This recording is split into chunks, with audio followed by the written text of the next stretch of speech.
you want to go and pass them down to me? Do you want to go up there, pass me mics? The video's not on yet.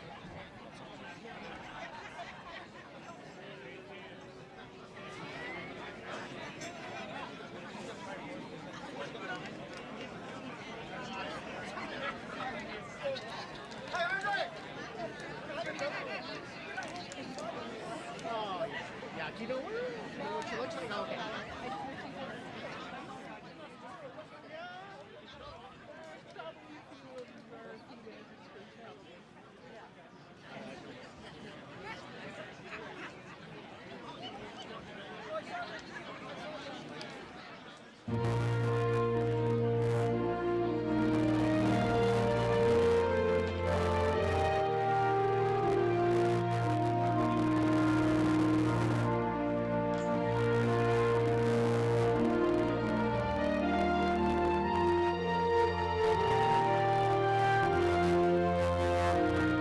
At the outbreak of the First World War in 1914, many black men felt the call to serve their country. Many were rejected due to anti-black racism. Some men were told that this is a white man's war, and others that we'll send for you when we need you. Throughout this experience, black Canadians were repeatedly denied the right to serve. Through over 2 years of lobbying and letter writing by black community leaders and whites who did not support anti-black racism, a resolve was offered. In 1916, there was an urgent need for military labor units, and as a result, Canada agreed to a request from Britain to form a black labor battalion. Number 2 Construction Battalion was authorized on July 5, 1916. Recruiting began in the Maritimes on July 19th. And by August 30th, the battalion became one of the few units that was allowed to recruit across the country, the United States, and Barbados. On March 28, 1917, Number 2 Construction Battalion sailed from Halifax, Nova Scotia on the SS Southland and arrived in Liverpool, England. The men were sent to support Canadian Forestry Corps operations in the Jura Mountains of southeast France. This included operating and maintaining the water system that supplied all the camps, maintaining the roads, and helping build a logging railroad. They were also directly involved in timber operations. At the end of the war, most of the men from Number 2 Construction Battalion sailed for Halifax and were sent back to the provinces where they were originally recruited. Number 2 Construction Battalion was disbanded on September 20th, 1920, when the Canadian Expeditionary Force was dissolved. The legacy of the battalion and the adversity they faced became a distant memory. Today, 106 years later, the Government of Canada will offer a formal apology.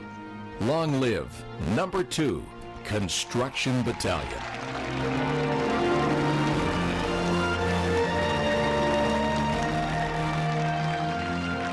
Your MC for today's event is Anthony Sherwood. Hello, Nova Scotia! Bonjour, Nouvelle-Écosse!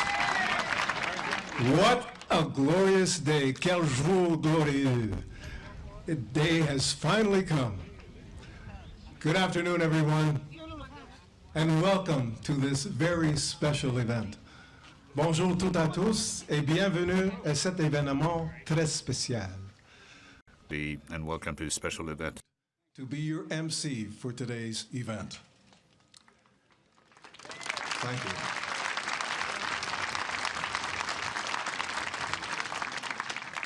I would like to begin by acknowledging that we are on the unceded traditional territory of the Mi'kmaq people.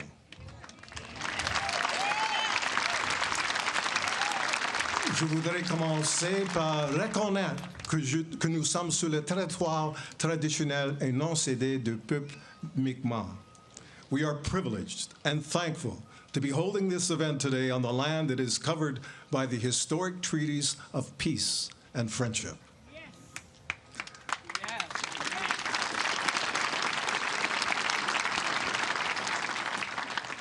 I would also like to acknowledge that the existence of people of African descent in Nova Scotia has been for over 400 years.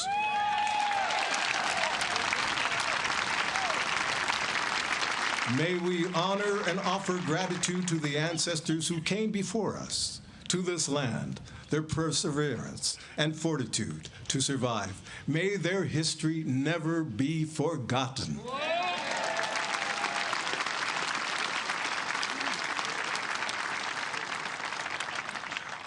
I want to have a special thank you for the drummers from home who performed just before the ceremony.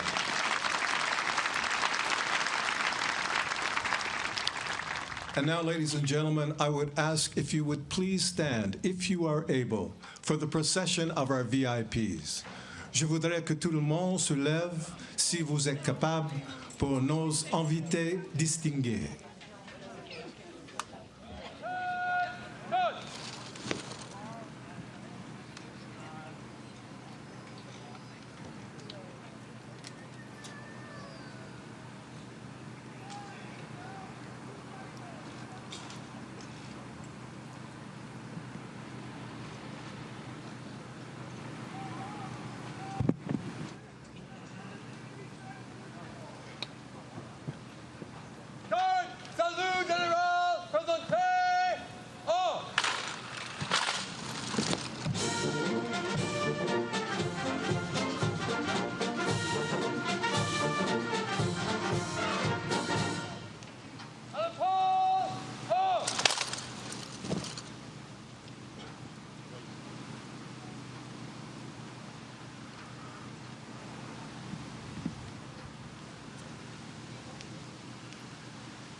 Ladies and gentlemen, please welcome the Minister of National Defense, Honorable Anita Anand.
Ladies and gentlemen, the Minister of Defense, the Honorable Anita Anand.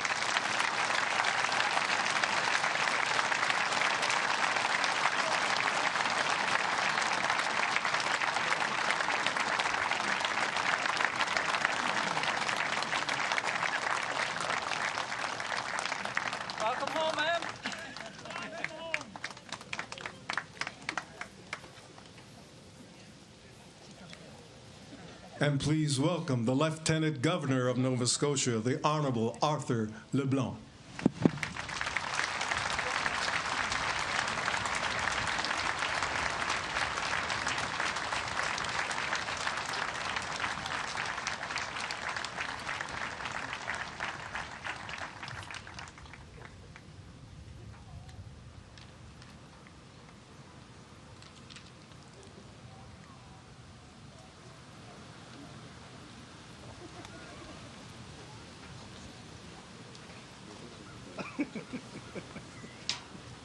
God salut royal présenté au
Ladies and gentlemen, the Lieutenant Governor of Nova Scotia, the Honorable Arthur LeBlanc.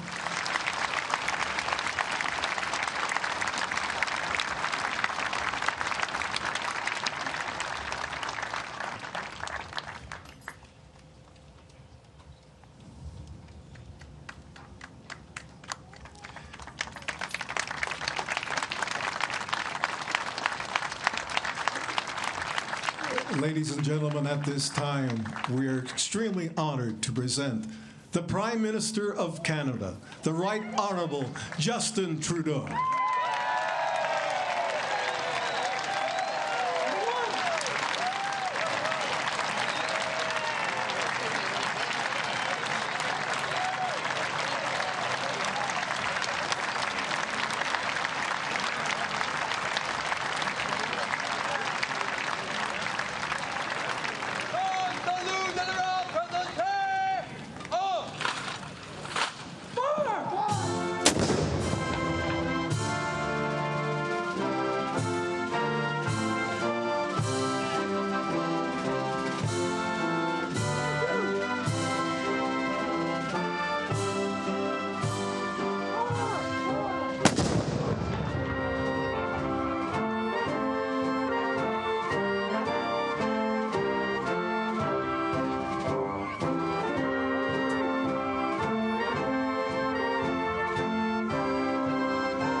mesdames et messieurs, le Premier ministre du Canada, the Right Honourable Justin Trudeau.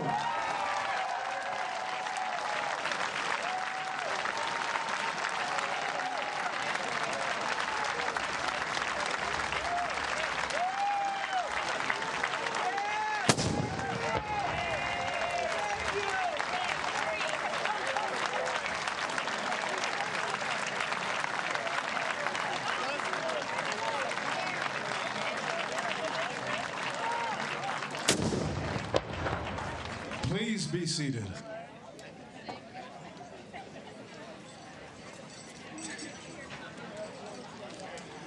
We welcome you on this historic occasion and to this historic place where Number 2 Construction Battalion was once trained right here in Truro, Nova Scotia, and where the brave soldiers of Number 2 walked on the very ground that we stand on. Bienvenue à cet endroit historique où les soldats noirs du 12e bataillon de construction recevaient leur formation. At this time, ladies and gentlemen, we'd like to introduce and welcome Honorable Captain Deborah Isom, Elder with the Mi'kmaq Native Friendship Center. Please welcome her.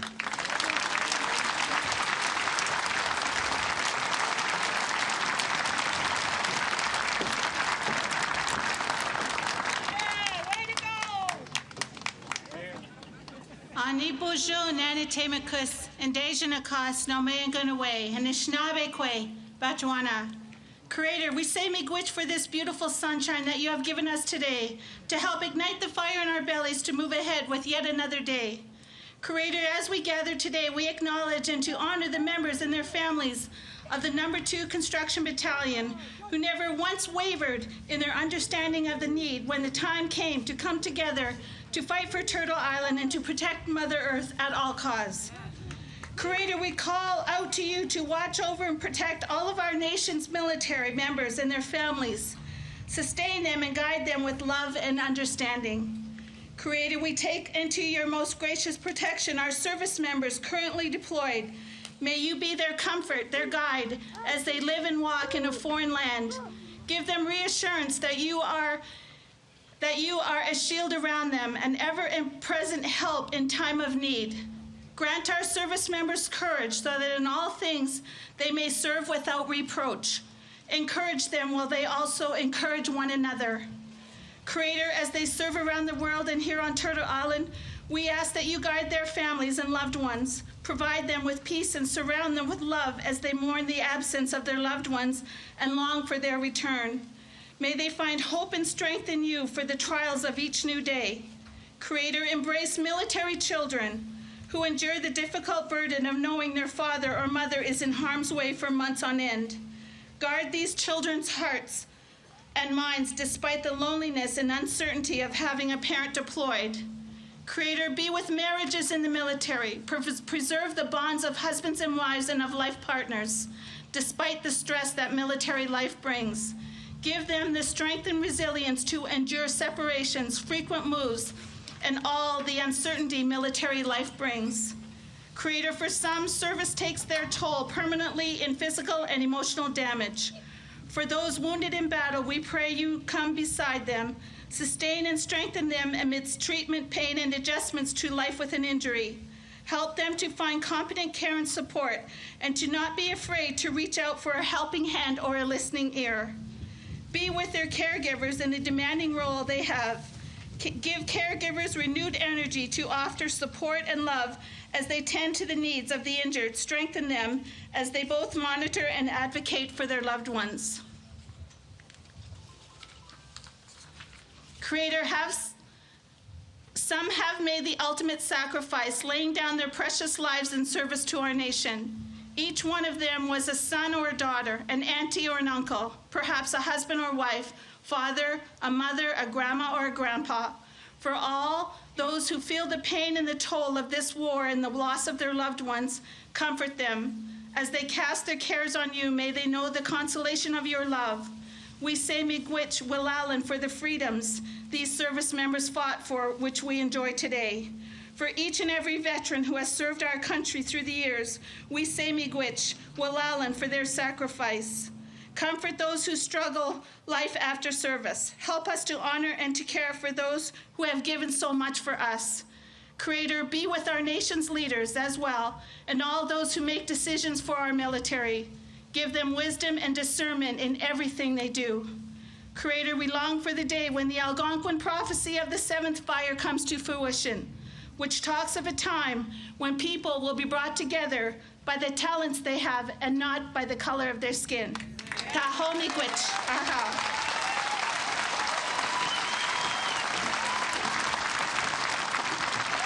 Thank you, Honorable Captain Deborah Eisen, for those wonderful words from the Mi'kmaq community. I would like now to call on Reverend Dr. Leonard Anderson of the African United Baptist Association to begin our event with a blessing.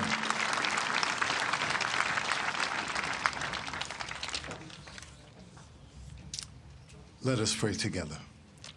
Most gracious and merciful Father, we stand on this sacred ground in humble adoration of your faithfulness. You are the God of our weary years and our silent tears. You are the defender of the weak, and you are for us.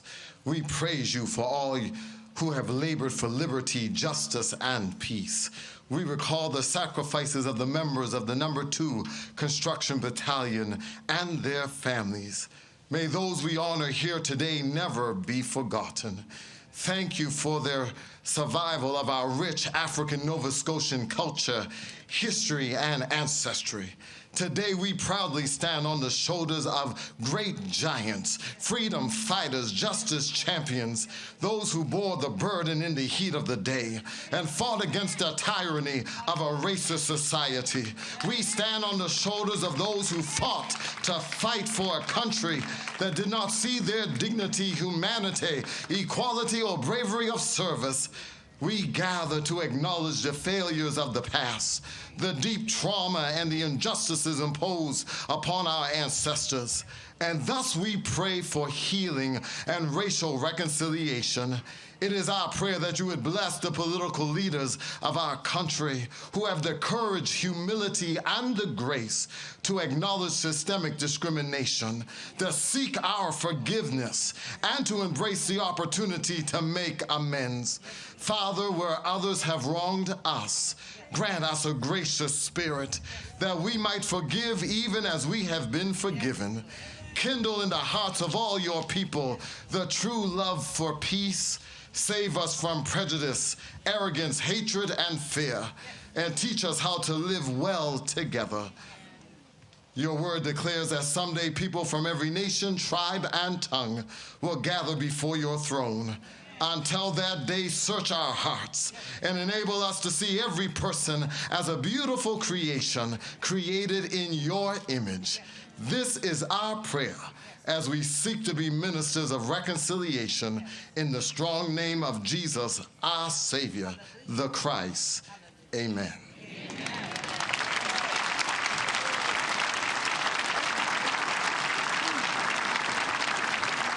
Thank you, Reverend Anderson, for those powerful words.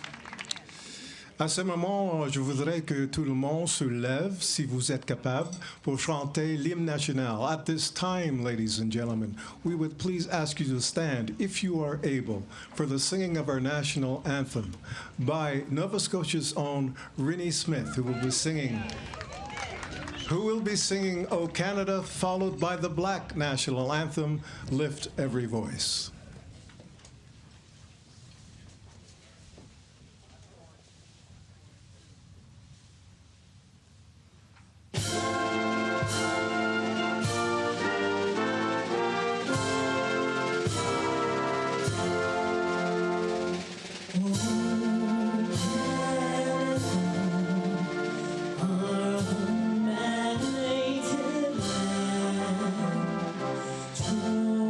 Days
from the places are gone where we met thee. And let our hearts, drunk with the wine of the world, we forget thee. Shadow beneath thy hand, the memory forever stand. True to our God, true to our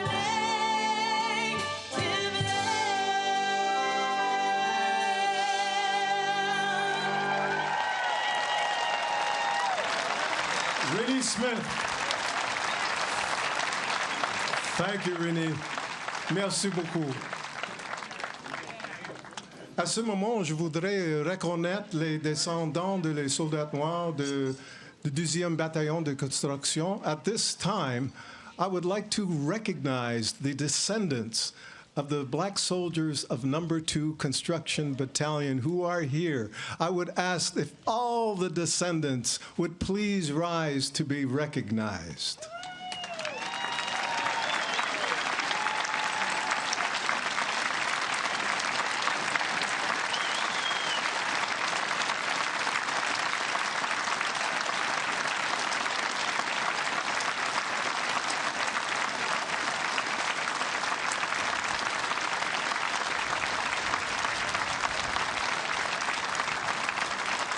Thank you so much. Thank you for being here. You may be seated. Je voudrais reconnaître le maire de Sceaux en France, Madame Evelyne Comte. Où êtes-vous? Levez-vous, s'il vous plaît. Oh. Merci beaucoup pour tout le travail que tu fais pour les soldats noirs canadiens. Merci. I would also like to recognize the widow of Calvin Ruck, Senator Calvin Ruck, who is also here today. Joyce Ruck, would you please stand?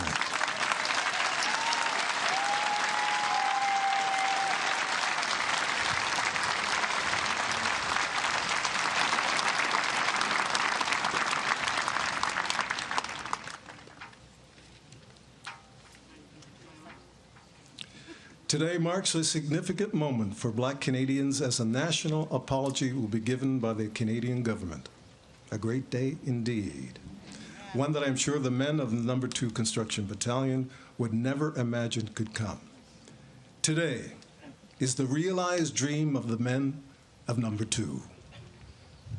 We will now view, excuse-moi, je suis trompé un peu.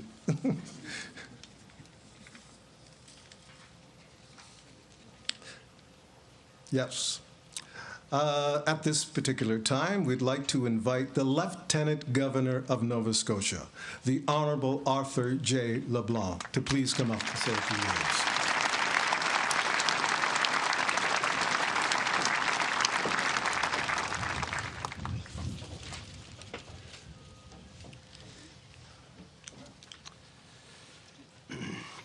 Prime Minister Trudeau, Minister Anand, former Lieutenant Governors Francis and Grant, Lieutenant General Allen, Lieutenant General Paul, members of the Senate and of the House of Commons, members of the House of Assembly, Your Worship, members of the Black Cultural Centre for Nova Scotia, families and descendants of the number 2 Construction Battalion, distinguished guests, ladies, gentlemen, and friends. As the Queen's representative in Nova Scotia, it is a privilege and an honor to participate in a national apology to the families and descendants of the number 2 Construction Battalion.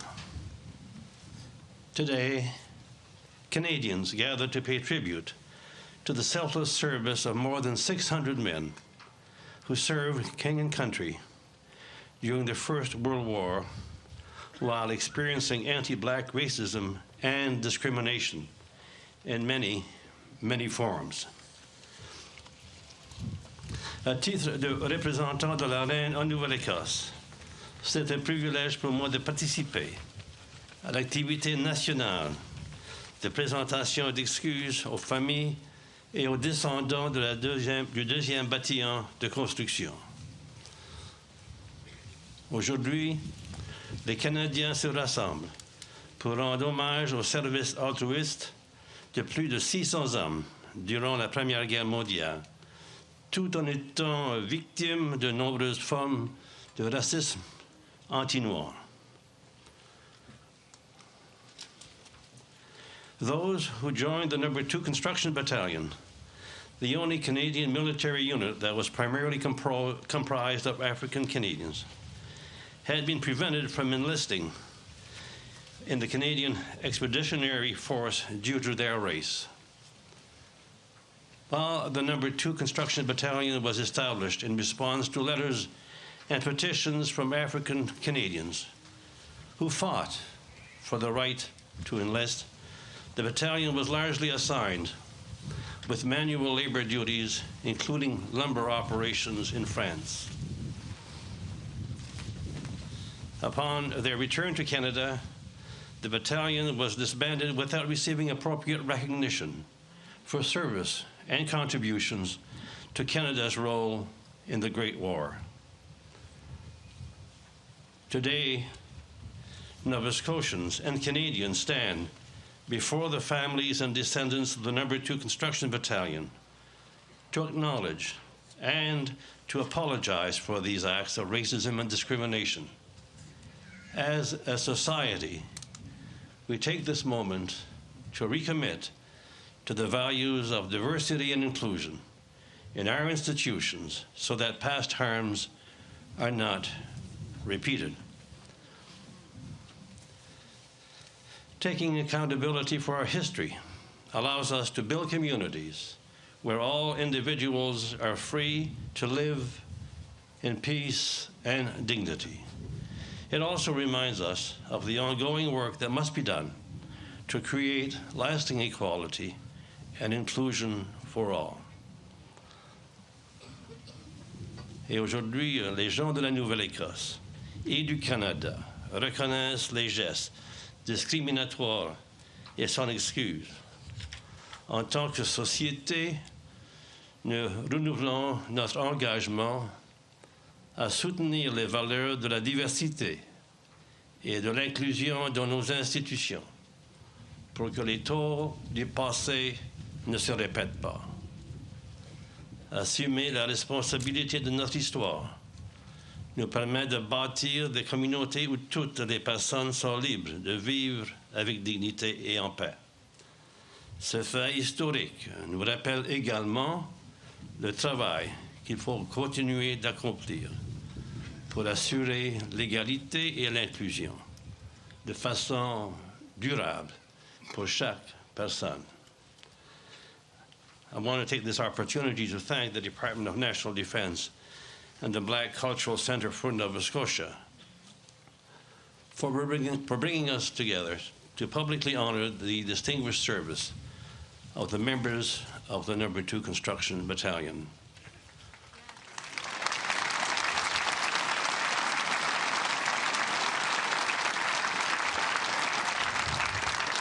Finally, and more importantly, I extend my heartfelt gratitude to the men who served in the No. 2 Construction Battalion for their sacrifice, their perseverance, and their service to Canada.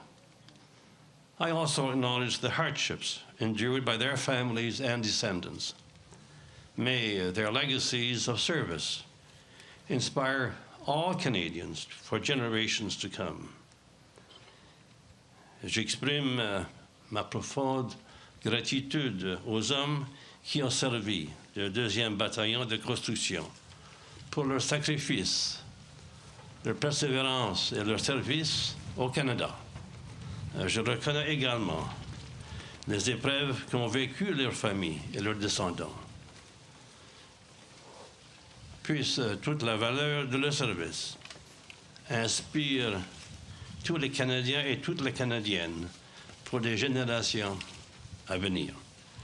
Thank you. Merci. Walariak.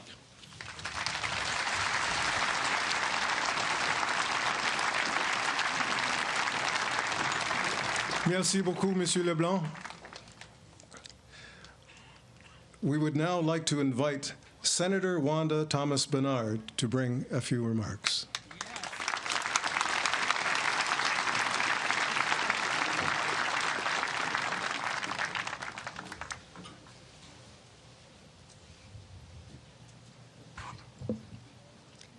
I have to bring this way down.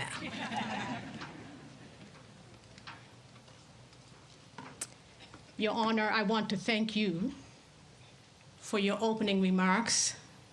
I want to acknowledge all the dignitaries that are here today.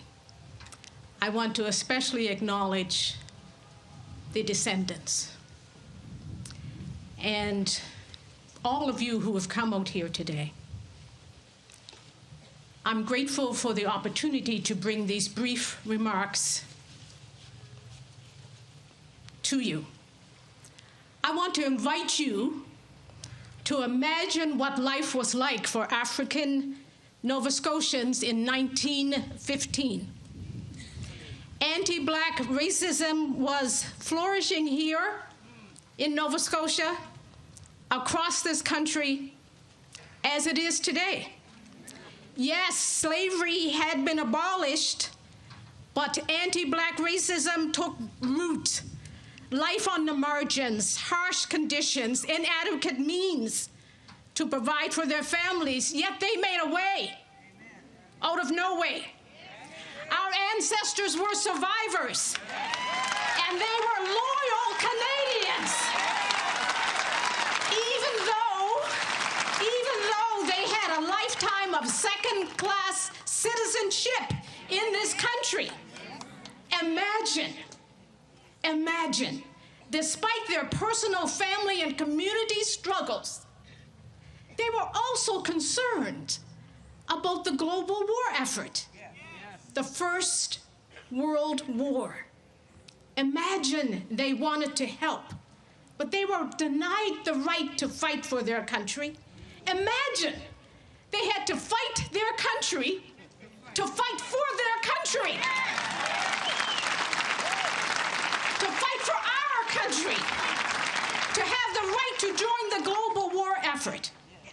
Hence, the No. 2 Construction Battalion was formed. Imagine the sacrifice and dedication. Imagine the fear and determination. Imagine the willingness to put your country first, even when that country didn't value or respect you. The No. 2 Construction Battalion was Canada's best-kept secret until the late Senator Dr. Calvin Rock wrote his book,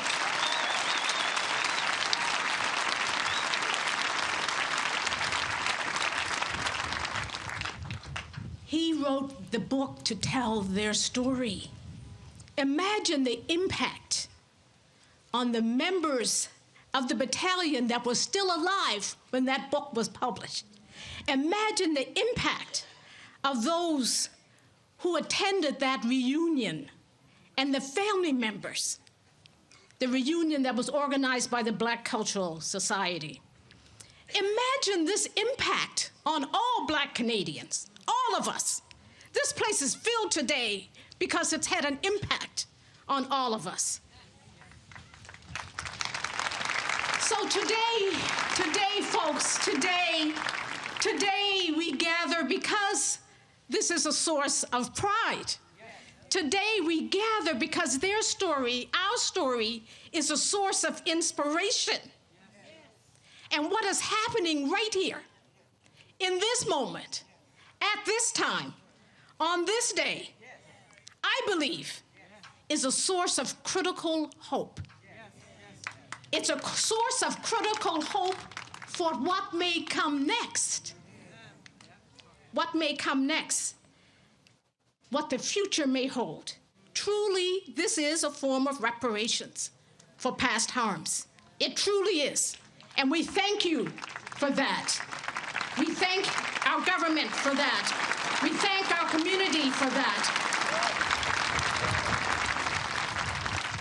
This is one of the apologies owed to our people. It is the first apology to be given to our people. But I believe that our critical hope is that it will not be the last. This is acceptance and recognition of past harm. We know there's much more to be done. And African Canadians, Black Canadians from coast to coast to coast, expect more. Expect more reparations. Expect more to correct the wrongs that have been done. Expect more to correct the things that we're still living with. But today, as we honor the memory and the legacy of the No. 2 Construction Battalion, as we remember the lives lost, as we remember the sacrifices made, just for the day, I want to invite you to think, as you remember the past, think about what you will commit to do in the future. So today we gather in a spirit of critical hope. We gather in the context of collective work and responsibility, and we gather in the spirit of healing. Tomorrow starts the next journey to create pathways to better, brighter futures for all Canadians and all African Canadians. We will continue to build on this legacy. We will continue to build on the foundation that the No. 2 Construction Battalion leaves for us. And I offer thanks and appreciation to all who have helped, who have labored to make today possible. And I look forward to what comes next. Thank you.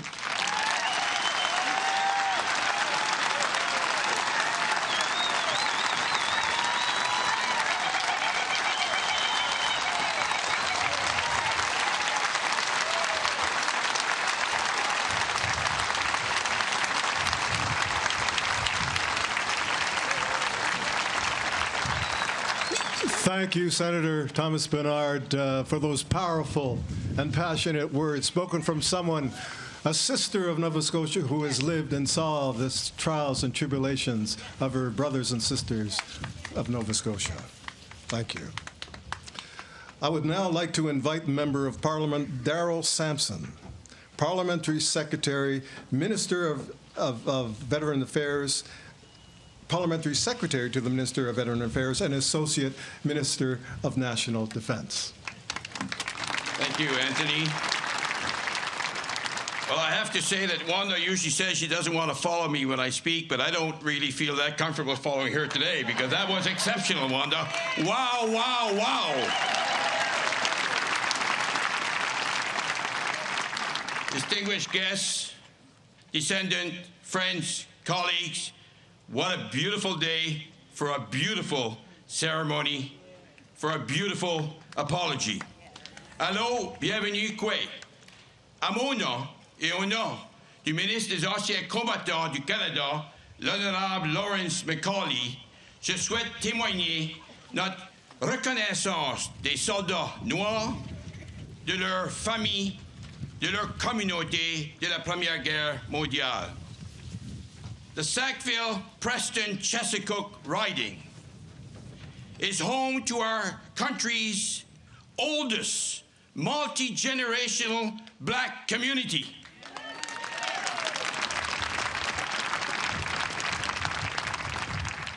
It is also home to our largest Black cultural center in Canada.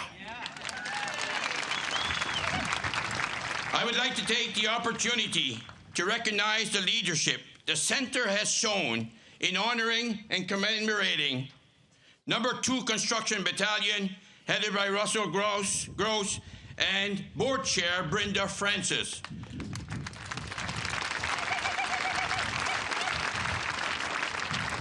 The ceremony in picture on Tuesday was outstanding.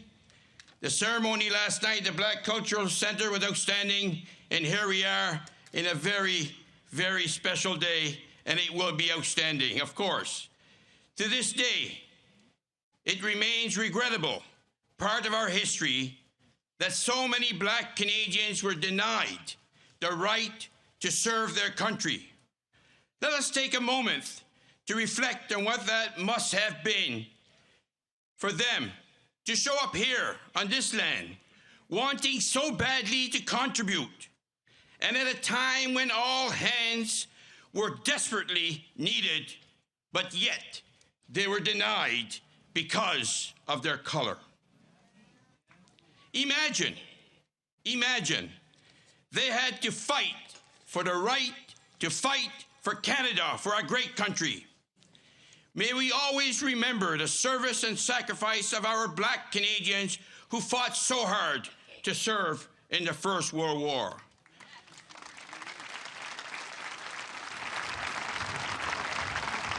It is now my pleasure to invite my colleague and former chair and founder of the Liberal Black Caucus and the Parliamentary Black Caucus, Greg Fergus, to say a few words. Thank you. Merci beaucoup. Kwe.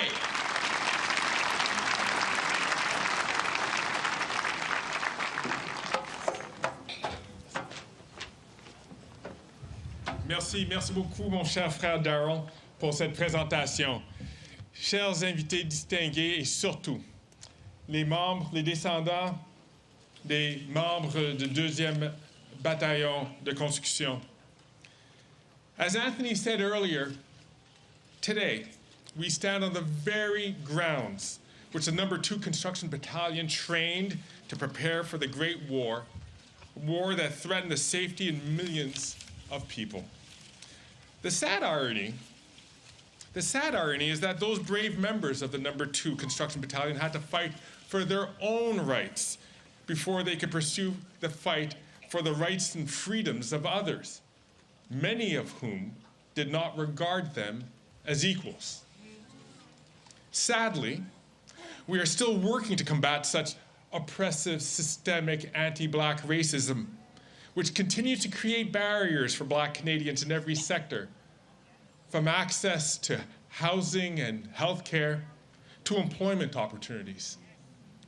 This event reminds us that the advocacy and the fighting for our rights matters. It certainly mattered back in 1916 when Black soldiers were being turned away from wanting to go to war for their country. And it still matters today.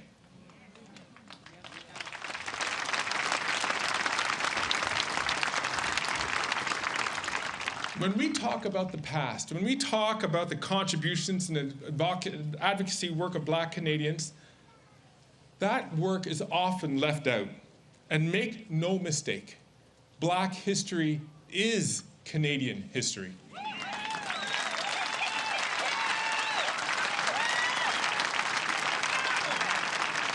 The brave members of the No. 2 Construction Battalion were a testament to that unwavering spirit of Black Canadians who meaningfully contributed to our nation, even if those efforts were left out of the history books. It was the tireless advocacy of Black communities across Canada for nearly 2 years at that time that resulted in the formation of the No. 2 Construction Battalion, or the Black Battalion, in Pictou, Nova Scotia on July 5, 1916. And to build on that, it took decades of advocacy efforts within the Black community to make today's announcement a reality. There are so many people to thank, but let me take a moment to thank Lieutenant Colonel Pitcher for his unflagging leadership in consulting with the descendants of the No. 2 Construction Battalion.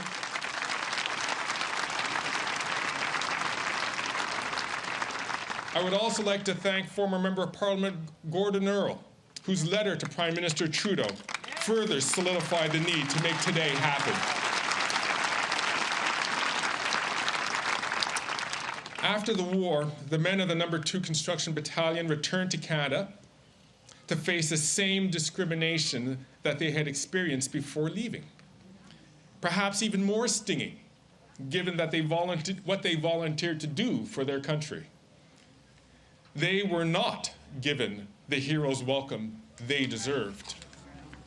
As a government and as a nation, we must work to ensure that the historical contributions and stories of Black Canadians are told and honored. Today's event is an important part of that, just like it was important to put the amazing Viola Desmond on a $10 bill 4 years ago.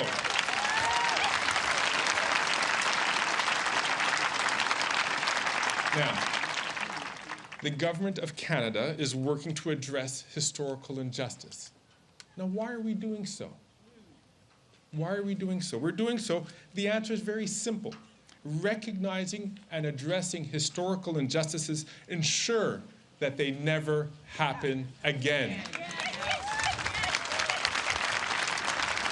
Today, we are giving the members of the No. 2 Construction Battalion the hero's welcome they never got in 1918, but so richly deserved.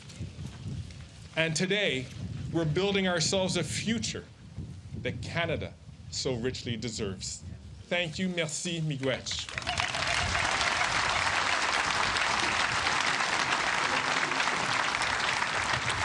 Thank you, members of Parliament Sampson and Fergus. We'd like to now welcome to the stage the Honourable Alan McMaster, Deputy Premier of Nova Scotia.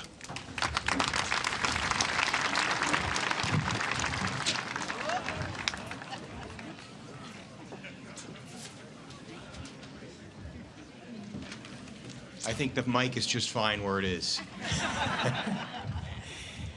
Prime Minister, Your Honor, Minister Anand, Associate Minister Sampson, Minister of African Nova Scotia Affairs Pat Dunn, Minister for Military Relations John Lohr, some of your local representatives from the provincial legislature are here with you today.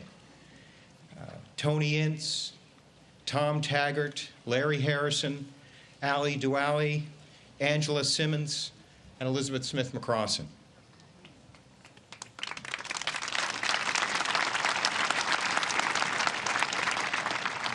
I want to also acknowledge Senator Bernard for her wonderful remarks, Parliamentary Secretary Fergus, Mayor Mills, Lieutenant General Allen, Lieutenant General Paul, Captain Eisen, Padre Chukwu, Reverend Anderson, descendants and family of No. 2 Construction Battalion, veterans, special guests, and friends.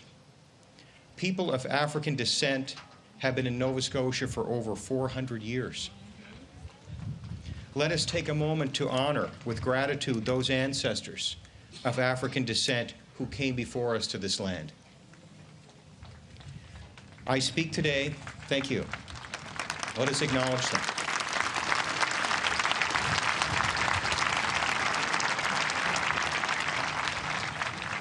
I speak today on behalf of Premier Tim Houston on this special day.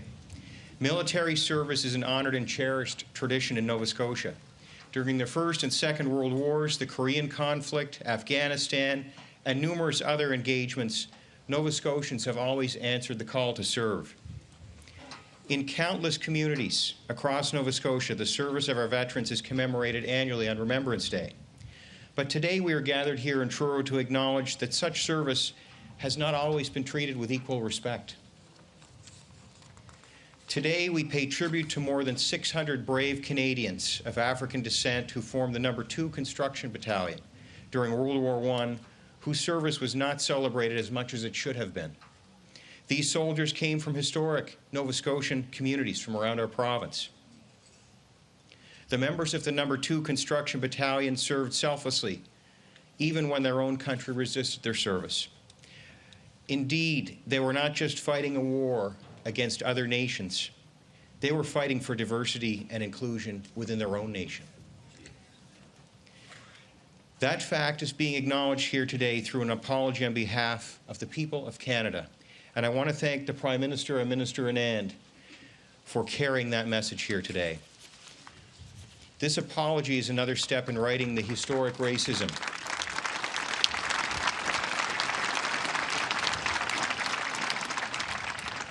This apology is another step in righting the historic racism and discrimination the battalion experienced. It is part of atoning for the past. We need to continue honoring No. 2 Construction Battalion and their descendants when sharing our country's military history. And we need to continue honoring African Nova Scotian history and listening to the voices, experiences, and perspectives of people of African descent if we are to move our society forward.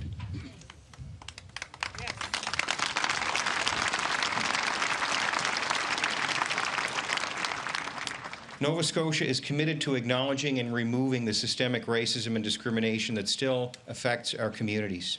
To do that, we must all work together in the spirit of cooperation. To close, I want to thank the governments of Canada and Nova Scotia, the Black Cultural Centre for Nova Scotia, the town of Truro, the town of Pictou, Eastlink Community Television, the African Nova Scotian communities members for their hard work in making today's ceremony possible, and to the descendants and family of No. 2 Construction Battalion. I want to extend our province's appreciation for the sacrifices and contributions of your ancestors. When I think of their courage, their resolve, and their faith in the journeys that they have faced, they and you have helped to make our province and our country a better place.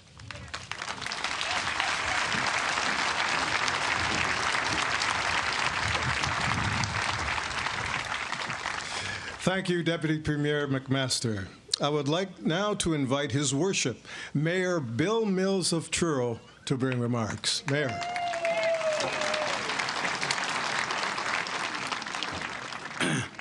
Thank you very much, and good afternoon, ladies and gentlemen.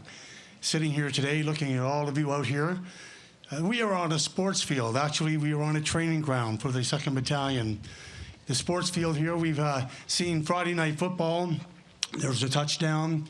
We've seen baseball games. Home runs were hit.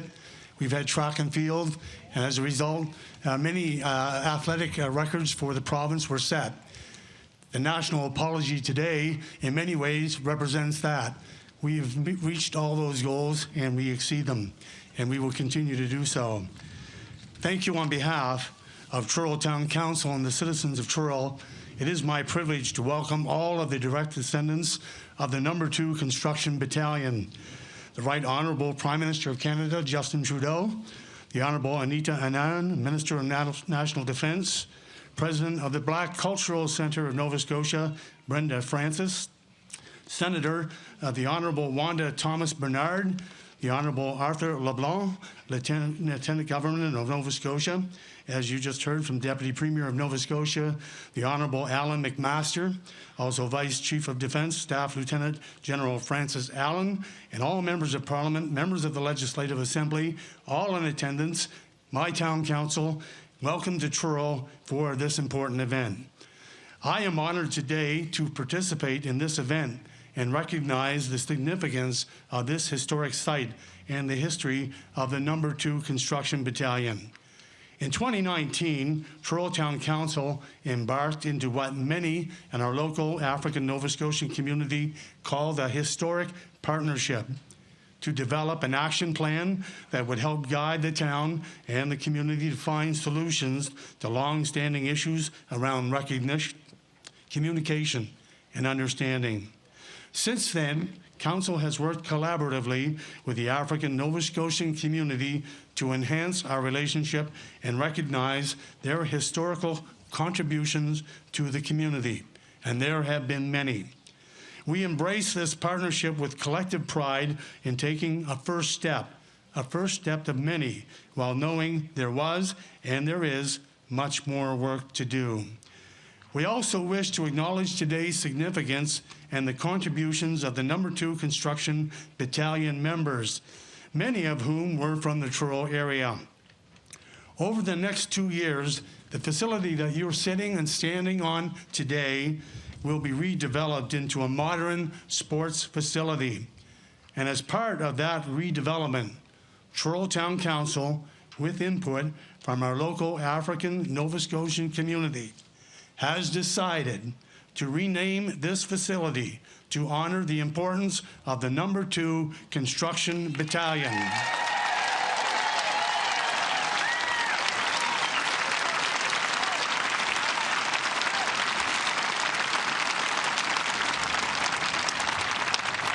Did I hear somebody say it's about time? I'd also like to mention, too, a permanent plaque will be installed as part of the renovation to highlight the importance and the significance of the No. 2 Construction Battalion during the First World War. This will be one way that we mark the significance of today and the contributions of the No. 2 Construction Battalion. And I will say on behalf of Council and our citizens, we are very proud to do so. Thank you. Merci beaucoup.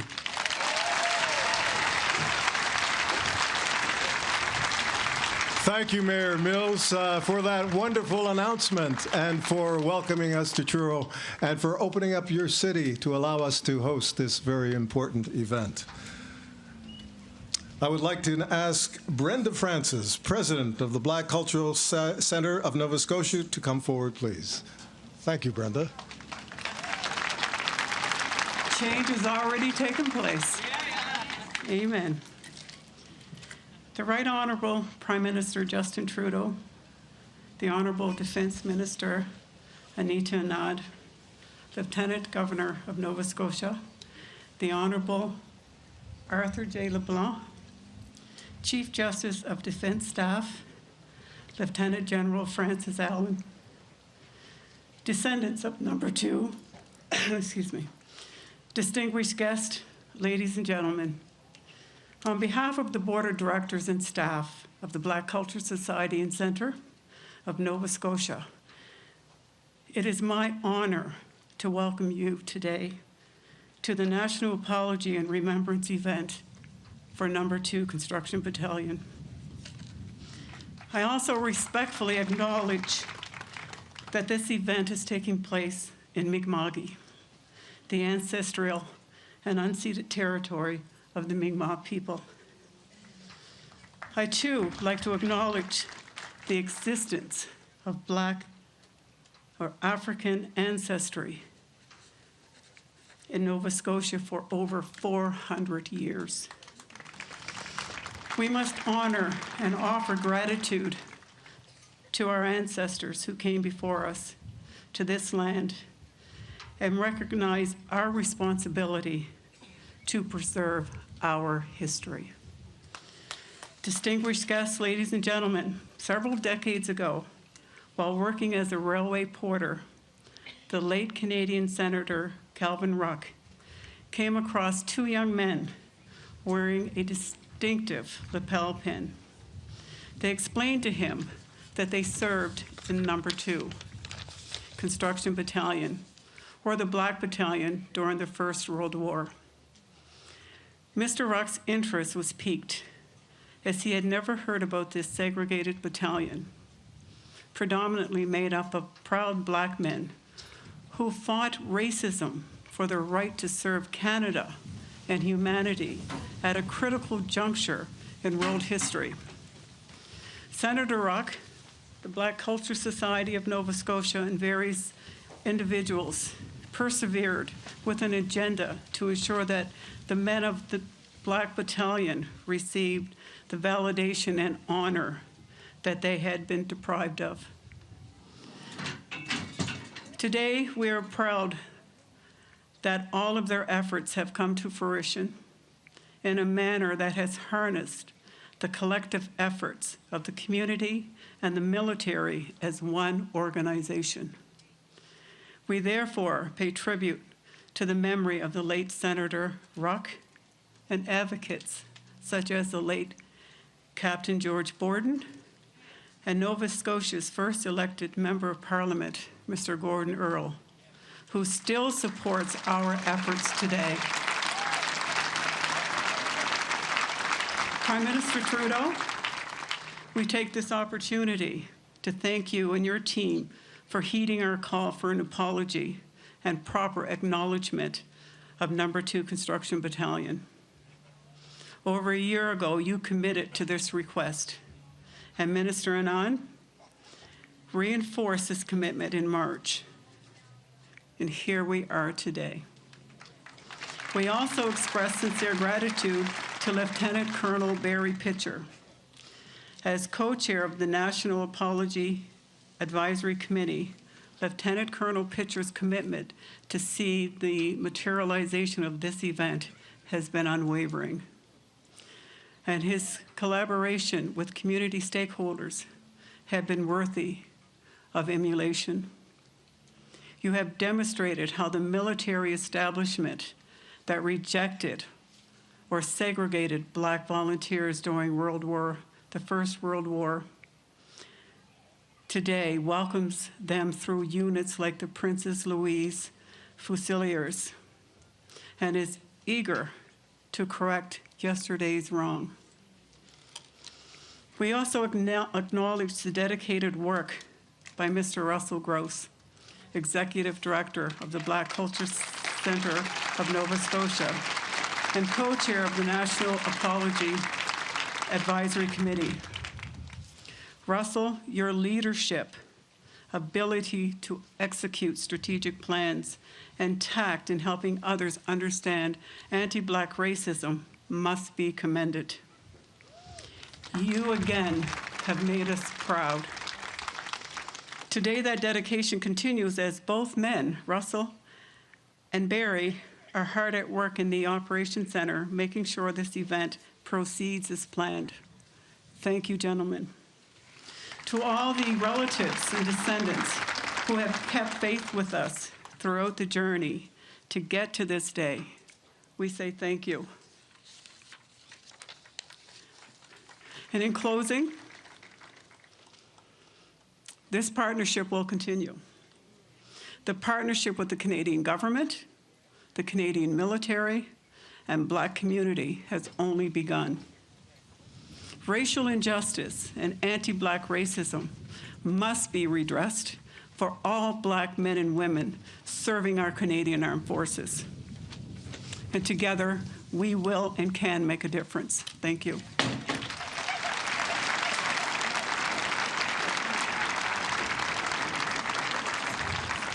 Thank you, Brenda. As Brenda mentioned just now, this journey towards a national apology would not have been possible without the hard work and dedication of the National Apology Advisory Committee, co-chaired by Lieutenant Colonel Barry Pitcher and Executive Director Russell Gross. And on behalf of the National Advisory Committee, we would welcome my cousin, Sheila White, to the stand to say a few words.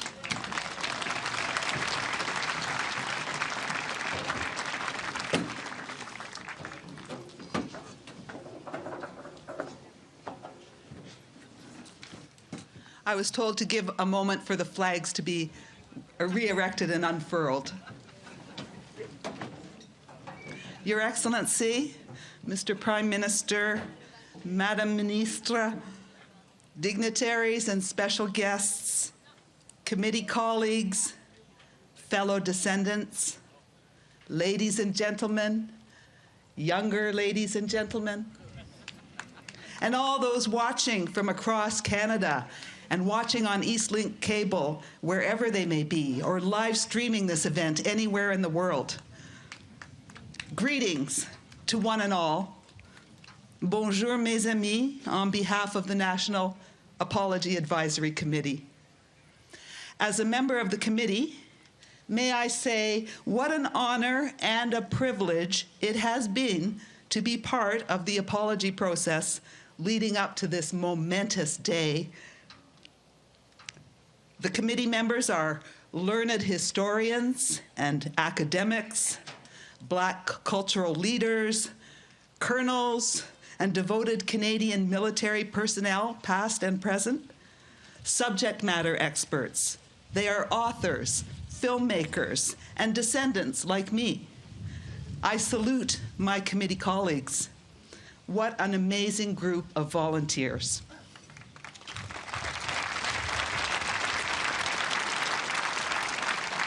I know they are as proud as I am to have been charged with advising the government on the steering of this apology event, and to know that our input will continue to be sought regarding the initiatives that flow from this starting point.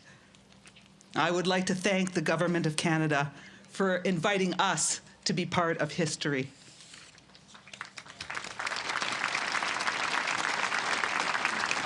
On behalf of the White family, on both sides of the Canada-US border. We stand tall with all other descendants as today's honors are bestowed upon our ancestors. And although I never knew my grandpa Andrew, he died in 1936, I do know he lives strong in our family line and in Canada's fabric. What W. Andrew White stood for can guide all of us, is instructive for all Canadians, especially now. We have the motto emblazoned on a white family t-shirt, our creed. It says, scholarship, fellowship, friendship, and leadership. Scholarship, fellowship, friendship, leadership, 4 attributes I found in abundance on this committee and in the government's commitment here and across our nation to address anti-Black racism and try to right the wrongs of our past. Thank you. Merci. Miigwech.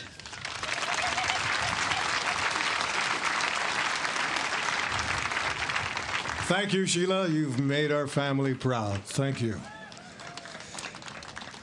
At this time, we would like to enjoy a musical performance by the Stadacona Band. They'll be playing For My Country by Sergeant Nevin Patrick.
Thank you, Stadacona Band. Thank you very much. That tune was written by Sergeant Nevin Patrick as a special tribute to the No. 2 Construction Battalion and was also And was also featured at this year's Nova Scotia Tattoo. Sergeant Patrick is a Black Canadian officer serving for the Canadian Armed Forces, and I believe he is here. If he would please stand and be recognized.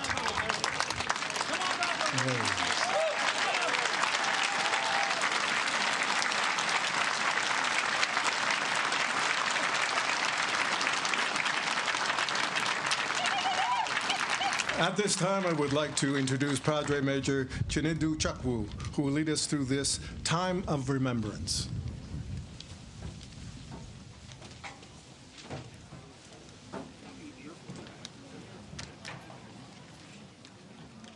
Bonjour tout le monde, mesdames et messieurs.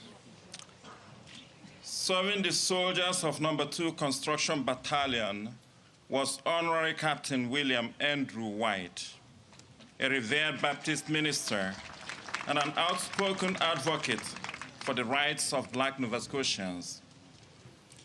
He became Padre White, their military chaplain, and one of the first Black officers in the entire Canadian Expeditionary Force.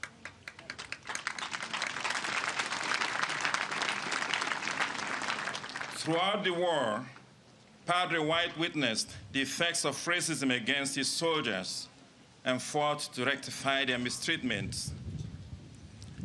At the onset of winter, he noticed that many of the soldiers did not have underwears and socks and demanded they receive basic clothing. He repeatedly advocated for seriously ill soldiers, even when military doctors refused care. In one such situation, Padre White stayed by the bedside of Private John Mansfield until he died. In countless ways, Padre White embodied the spirit of resilience and hope that characterized the fighting spirit of the soldiers of No. 2 Construction Battalion. Today, we honor them. We honor their sacrifice. We honor their service. We honor their fallen. We honor their fight against injustice and racism. We honor their goodness, resilience, and faithfulness that triumphed.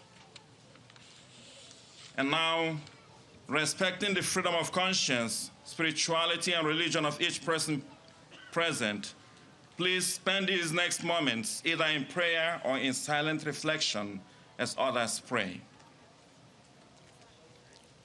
Almighty Creator, today we give thanks for the soldiers of No. 2 Construction Battalion. We celebrate their eagerness to fight for country, their commitment to duty, and their resolve to overcome discrimination.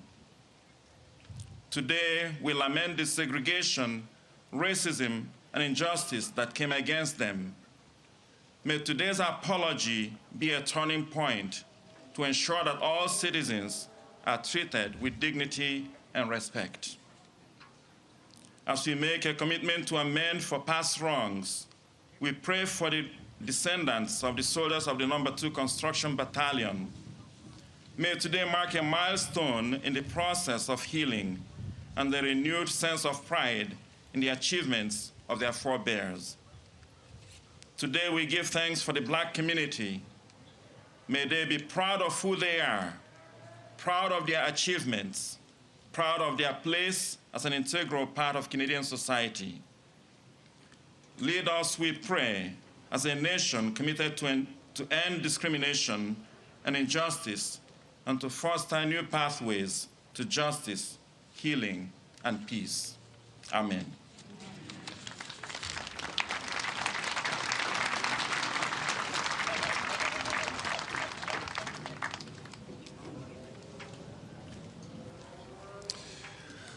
We would now like to invite Rennie Smith back on stage. I believe we're going to have a bugler play The Last Post. This is... The bagpipes first, sir.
Thank you. You may be seated.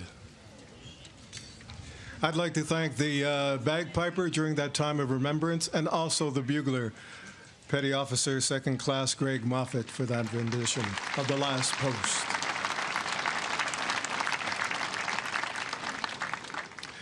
Earlier, I introduced the Mayor of Soult, France, where several black soldiers from the No. 2 Construction Battalion are buried. In 2018, I had the honor of visiting that small village where the soldiers were buried and visited their graves. And during that time of remembrance, I reflected upon my trip to France and visiting those graves. And I thank again the Mayor of Soult, Madame Evelyn Comte, for her dedication to the memory of those brave soldiers. Thank you.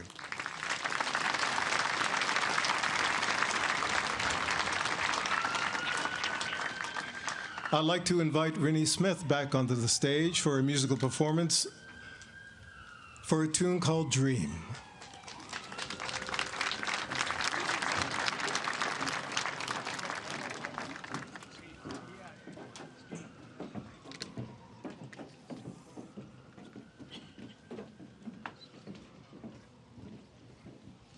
Everybody might give Mahalia Smith.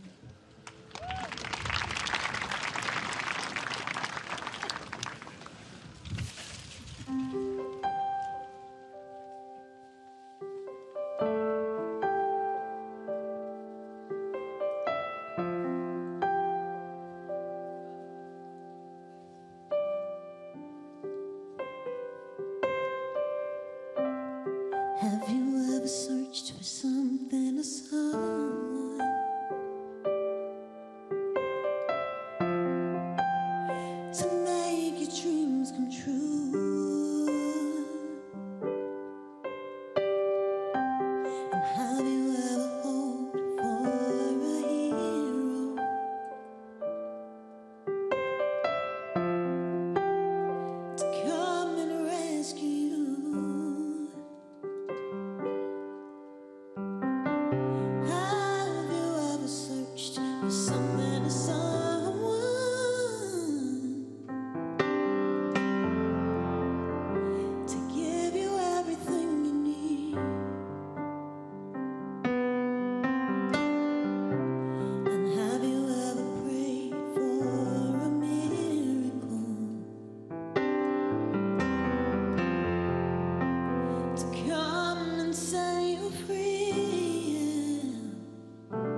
Thank you, Rennie.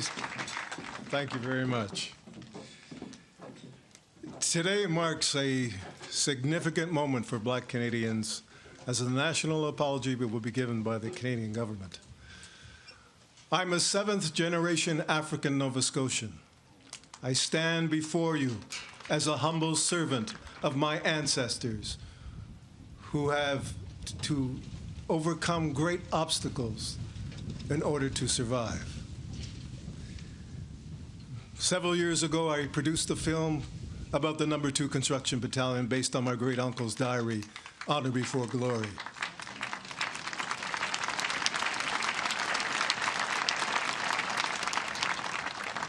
This is an international story, as members of the No. 2 came from all across Canada, the United States, and the Caribbean.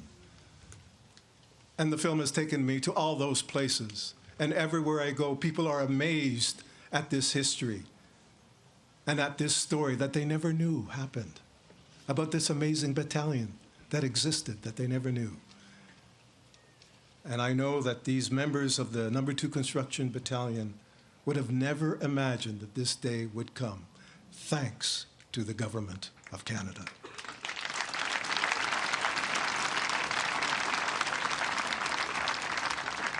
We will now view the Black Soldier's Lament by the late Captain George Borden, who was a tireless advocate of No. 2 Construction Battalion. Today, we remember Captain Borden, who was a leader that was a critical role in this apology process prior to his passing in 2020. Ladies and gentlemen, Black Soldier's Lament.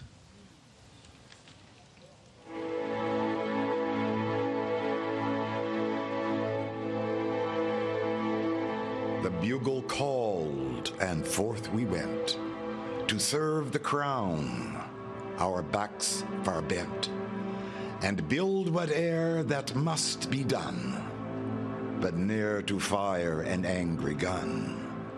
No heroes we, no, nay, not one. With deep lament we did our job, despite the shame, our manhood robbed. We built and fixed again to prove our worth as proud black men and hasten sure the Kaiser's end. From Scotia Port to Seaport Square, across to France, the conflict there, at Villajou and Place Perron, for God and King to right the wrong. The No. 2, 600 strong. Stripped to the waist and sweated chest, midday's reprieve, much needed rest. We dug and hauled and lifted high, from trenches deep towards the sky. Non-fighting troops, and yet we die. The peace restored, the battle won. Black sweat and toil had beat the Hun. Black blood was spilled, black bodies maimed. For medals brave, no black was named. Yet proud were we, our pride unshamed. But time will bring forth other wars, then give to us more daring chores, that we might prove our courage strong, preserve the right, repel the wrong, and proud we'll sing the battle song.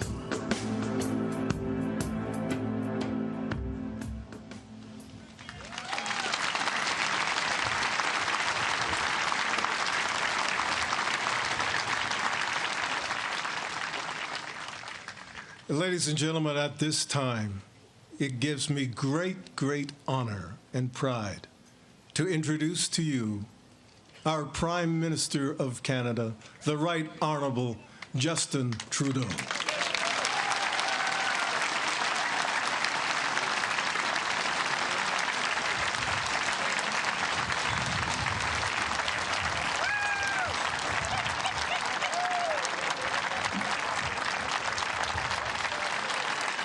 Good afternoon.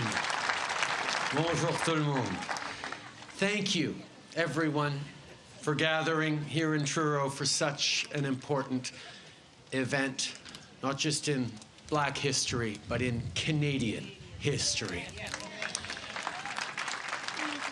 I want to thank Lieutenant Governor LeBlanc, Deputy Premier McMaster, and Mayor Mills for being with us. Thank you to Minister Anand and Minister Sargent for all the work you've done to make today happen. And thank you to our Black Caucus and Nova Scotia Caucus members. But none of us would be here today without the important work of the descendants of No. 2 Construction Battalion, the members of the National Apology Advisory Committee, many people from the African Nova Scotian community and members of the Black community across Canada, Russell Gross and the Black Cultural Centre for Nova Scotia, and Lieutenant Colonel Barry Pitcher from the Canadian Armed Forces. Thank you all.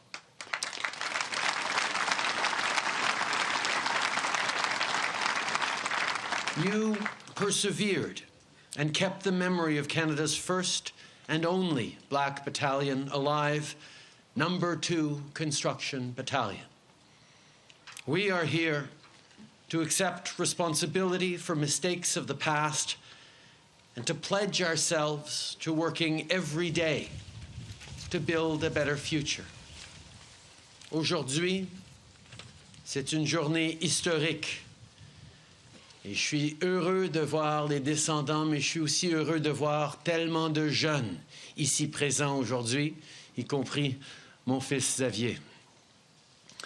Among the most selfless things a person can do is stand up and volunteer to fight for their country, to risk your life, to defend your values and your loved ones is an act of extraordinary bravery, of honor, of sacrifice, of loyalty.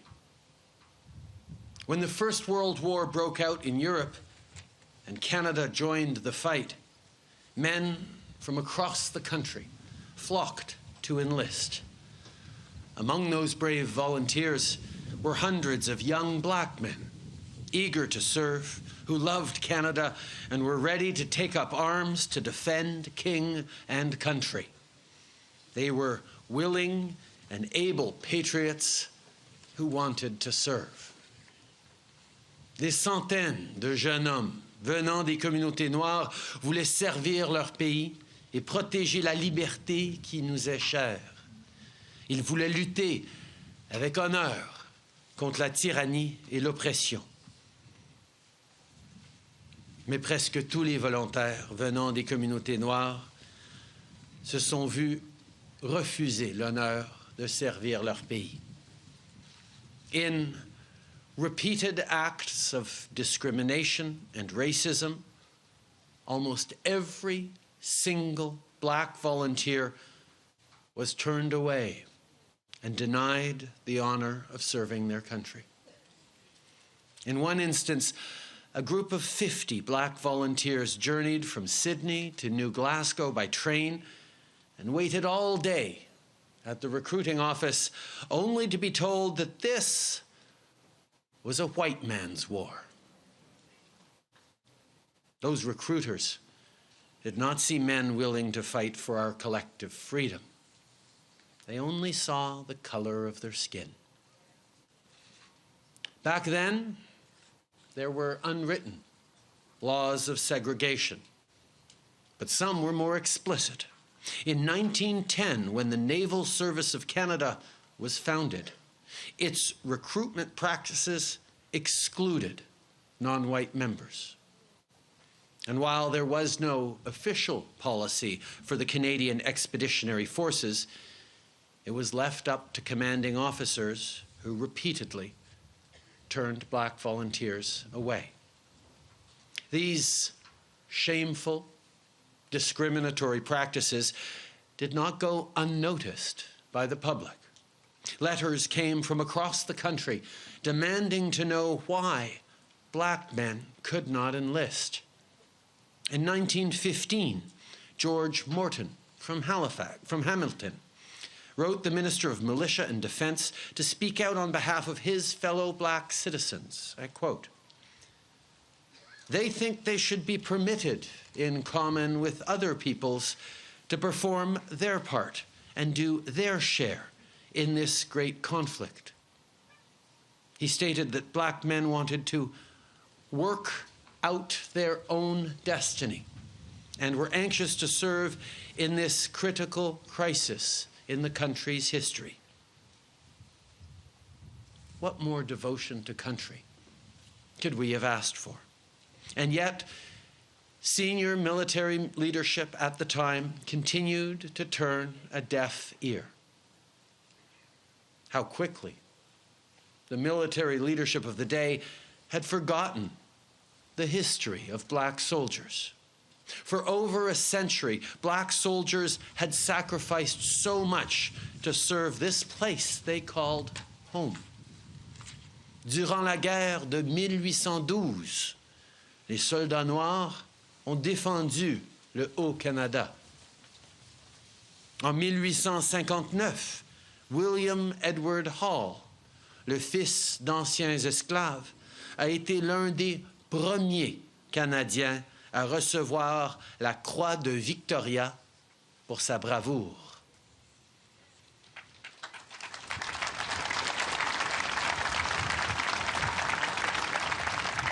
In 1861, the Victoria Rifle Pioneers Corps became the first authorized military force in Western Canada and was comprised entirely of black men who had come to British Columbia to escape racial persecution down south.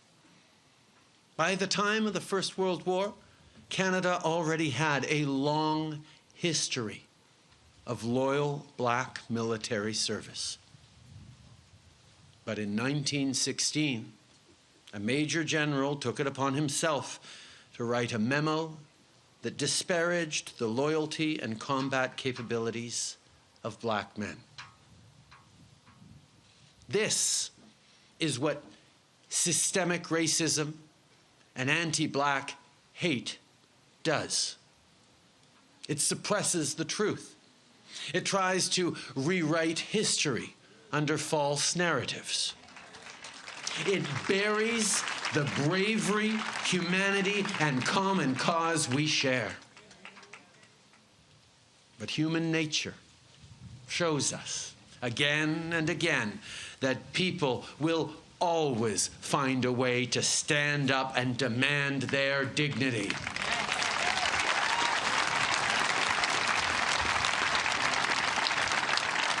And the black men who wanted to serve never gave up. Le racisme systémique et la haine envers les communautés noires contribuent à supprimer la vérité. Mais la nature humaine nous a montré plusieurs fois que les gens trouveront toujours le moyen de se lever et de réclamer leur dignité.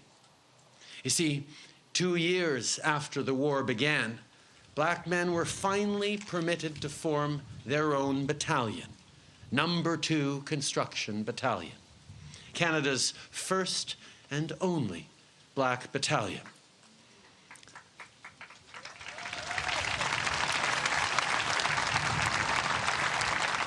While many members were from around here in Nova Scotia, black men and boys traveled from across the country to enlist.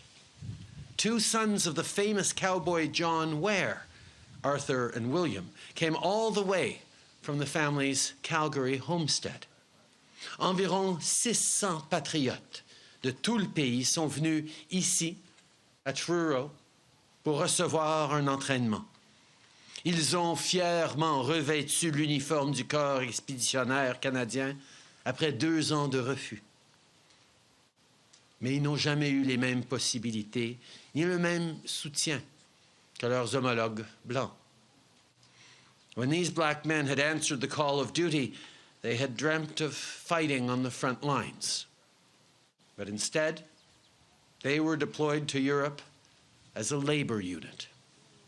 They had to sail on a separate ship and were sent to the Jura Mountains of southeastern France, where they joined the Canadian Forestry Corps. They did grueling work, and their contributions were invaluable to the war effort. The lumber they cut lined the trenches on the front lines, became railway ties, and was even used in aircraft.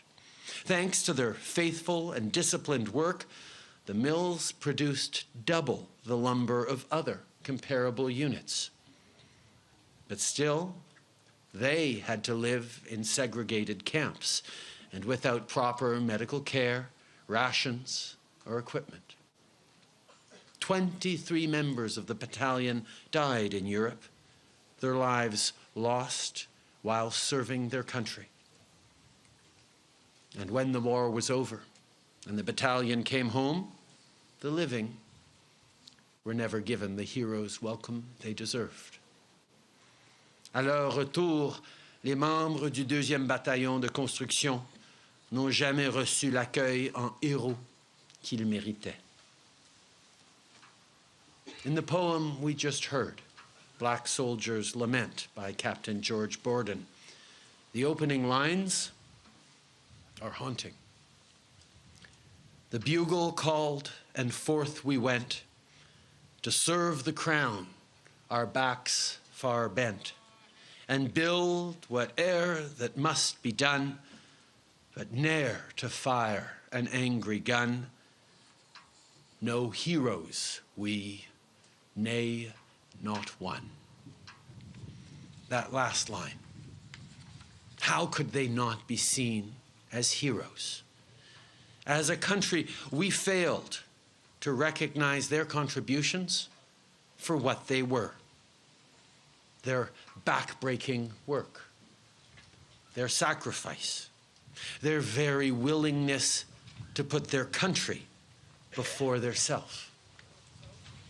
The Great War was won at the hands of every soul that served. We owe these men, these brave black men, so much. Je suis ici aujourd'hui afin d'offrir les excuses du gouvernement du Canada pour la façon horrible dont ces patriotes ont été traités. I am here today to offer the Government of Canada's official apology for the appalling way these patriots were treated.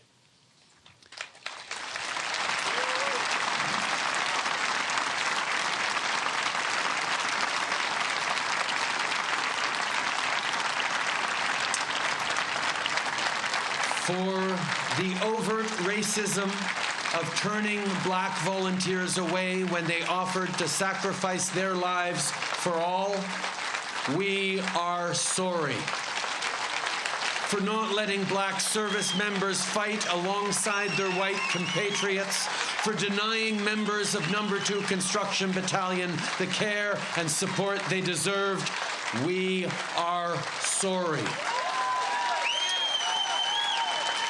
For failing to honor and commemorate the contributions of the members of No. 2 Construction Battalion and their descendants, for the blatant anti-black hate and systemic racism that denied these men dignity in life and in death, we are sorry.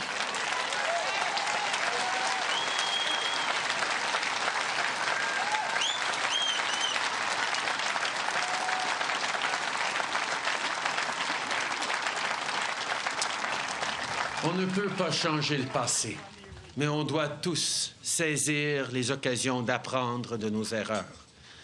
Malheureusement, on sait qu'un trop grand nombre de membres des Forces armées canadiennes sont encore confrontés au racisme systémique et à la discrimination, y compris le racisme envers les communautés noires.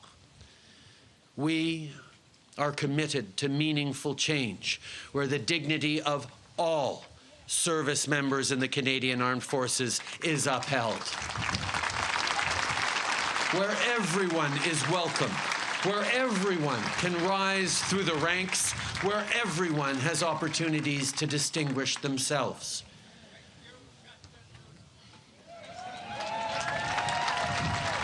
We cannot and we will not ever let what happened to Number 2 Construction Battalion happen again in ways large or small. And we cannot let the service of any member of our forces ever be overlooked or forgotten.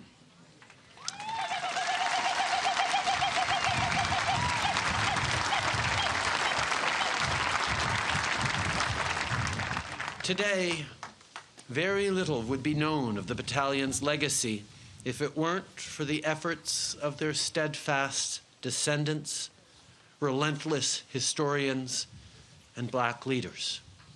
I want to, again, thank Russell Gross and all of those at the Black Cultural Centre for Nova Scotia for their work to research and preserve the memory of Number 2 Construction Battalion.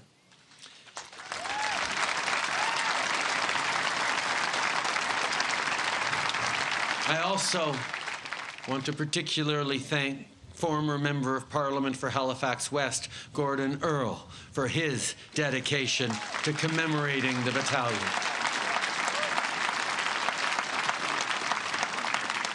And there are two other names that need mention, names who are no longer with us. First, Senator Calvin Ruck, who devoted himself to documenting Canada's Black military history and sharing the stories of the members of Number 2, including by publishing a book on the men, and Captain George Borden, who was a descendant of serving members and served in the military himself. Captain Borden was a ceaseless advocate of the battalion who also wrote that beautiful poem we heard earlier. I also want to acknowledge among all the various descendants and family members, Audrey Paris, who is the oldest direct descendant. Her father, Sheldon Paris, served in Number 2. Audrey can't be here with us today, but I know is watching from Toronto. Thank you.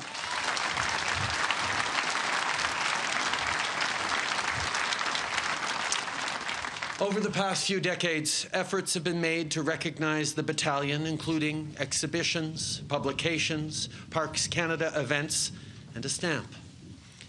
Well, today, we're announcing that next year, during Black History Month, the Royal Canadian Mint will release a pure silver collector coin honoring Number 2 Construction Battalion, which will allow Canadians, no matter where they live, to be part of remembering this extraordinary legacy. L'année prochaine, pendant le mois de l'histoire des Noirs, la monnaie royale canadienne va émettre une pièce de collection en argent pur, en l'honneur du 2e bataillon de construction, pour permettre aux Canadiens de tout le pays de participer à la commémoration de son héritage. Aujourd'hui, j'espère que tous les Canadiens vont faire des recherches sur nos histoires non écrites et non racontées. Il y a des histoires comme celle du 2e bataillon qui nous montrent que la force et la résilience de notre humanité commune ne se résument pas à la couleur de notre peau. All members of the Canadian Armed Forces fight under the same flag. Our flag may have changed since the First World War, but what we stand for never has. Freedom, peace, justice, fairness, and hope. This is the promise of Canada. And while we still have work to do, this should always be what we fight for at home and around the world.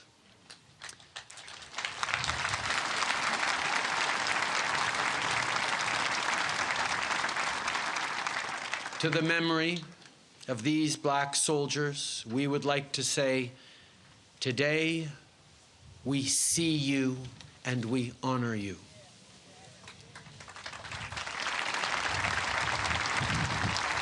And to their descendants, we hope you see yourselves as you are, heirs to the memory of true Canadian heroes. heroes.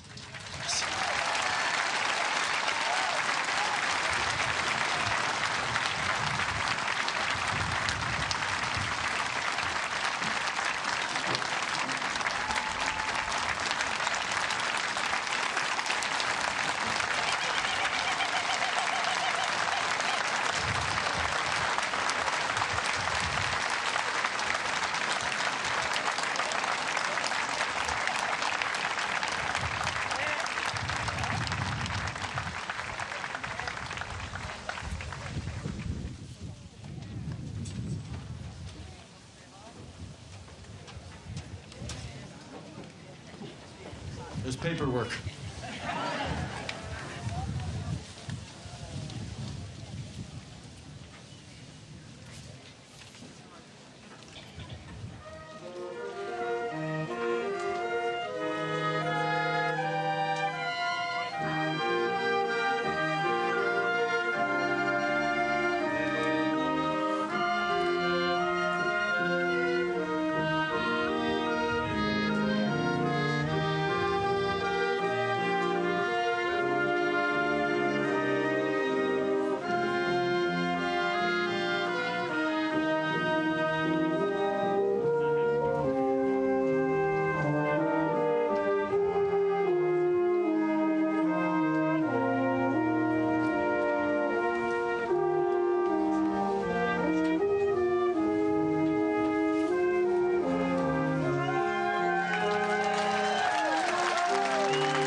Wow.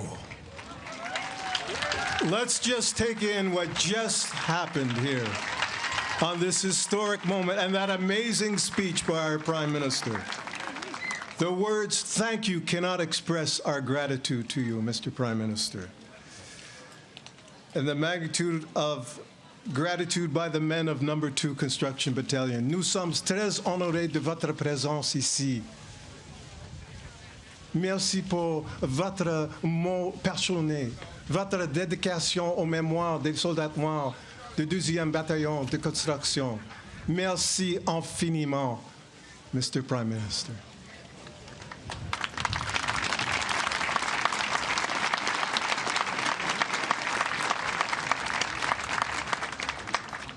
It is my great honor to introduce to you now the Minister of National Defense, the Honorable Anita Anand.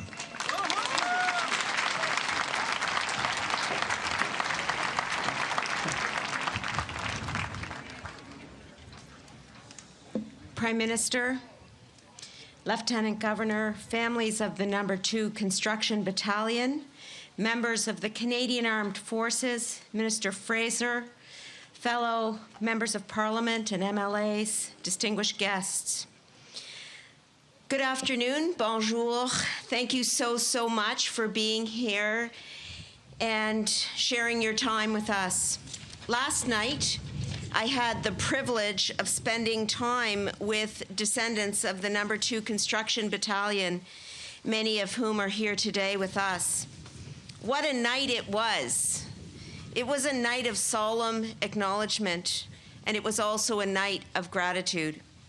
And I have learned so much from you about the brave service of your family members and about the unacceptable racism that your parents, your grandparents, your uncles, and loved ones endured. J'ai également eu le plaisir de passer du temps avec les membres du comité consultatif national, le Centre culturel noir pour la Nouvelle-Écosse et les membres de nos forces armées canadiennes. And I am so grateful to join you all here today. I am a proud daughter of Nova Scotia. I was born and grew up just a few hours from here in Kentville, in the beautiful Annapolis Valley. And it's great to be back home. I love history. It was my minor in university, and I devoured history courses in grade school at Kings County Academy in Kentville as well. And I remember very clearly being in class and learning about the brave military history of our province and our country. And yet throughout my life, these history lessons never once included the story of the dedicated members of the No. 2 Construction Battalion. In fact, I knew nothing about the battalion until I became Minister of National Defense in November.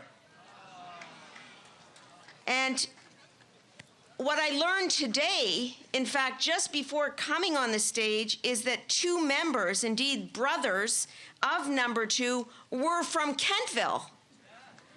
Their names were Frederick and James Lindsay, and Lindsay Road still exists in Kentville at the site of Camp Aldershot, which is just kilometers from where I lived and grew up. And so it is this glaring omission which really speaks to why we're here today. And this apology is a century in the making. Au début de la Première Guerre mondiale, les Canadiens noirs ont essayé de lever la main pour servir.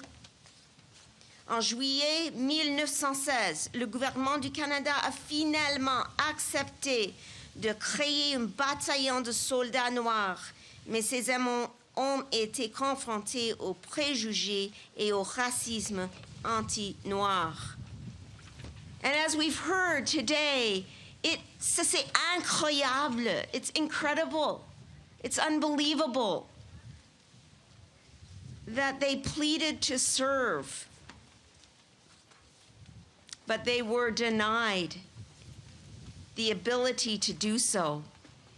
And they became, of course, able to form their battalion, but they were responsible for construction of roads and railways alone, which were, as the Prime Minister so eloquently said, so very important to the war effort itself.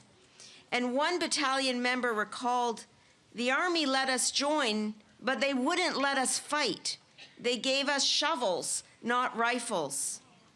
And when they came home, they were denied the recognition that they so deserved for their service."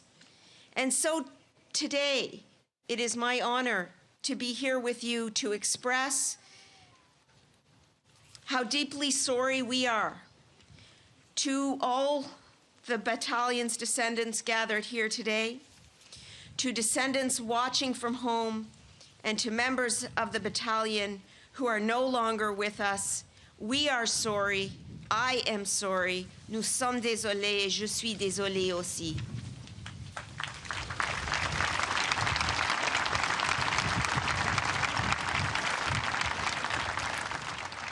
The road to today has been a long and meaningful one, and I am so thankful for the hard work of Russell and Barry and No. 2 Battalion Descendants and the entire Black Cultural Centre for Nova Scotia, and of course the National Advisory Committee.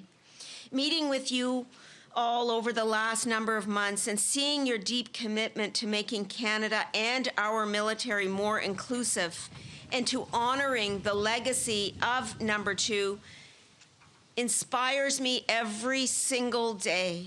Your work has been tireless, your efforts relentless, your commitment far-reaching.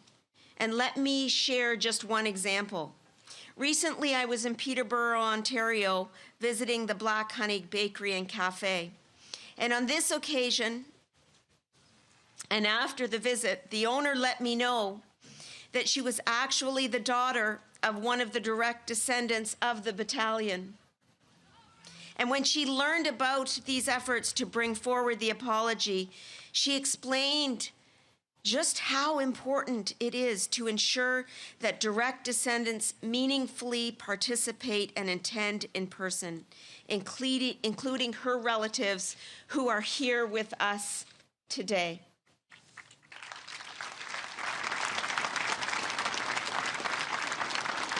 And I want to thank Russell and Barry again because you and your team made this happen.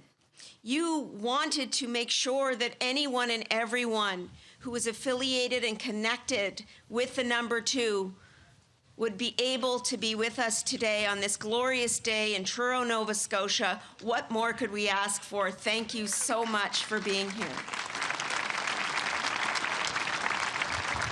And I just want to say that our conversation last night was so meaningful to me. It was the smiles, the hugs, the stories we exchange that are etched in my memory and will live forever in my heart. And the goosebumps have not left me, but they motivate me to continue with our important collaboration. Because we have learned, we have heard, we know about the historical significance of the No. 2 Battalion. And now we are apologizing for the egregious injustices that they faced. Passons maintenant à l'avenir. Now it's time to ask, what is our path forward to honoring this legacy and ensuring that such discrimination never recurs, particularly for the newest, youngest, and future members of our Canadian Armed Forces? When you, the members of the Advisory Committee, recently presented your report to me, I was so impressed by your thoughtful and thorough recommendations, how much care you took to make today meaningful and to ensure that our collective work does not stop after July 9th. Your work has led to our gathering here today, and specifically to hear from our Prime Minister, who has delivered a heartfelt and meaningful apology. Indeed, after many discussions with Barry and Russell in the committee, I heard firsthand, Prime Minister, how important it is that you be here today. And I want to thank you for your presence here today, which means so much to all of us.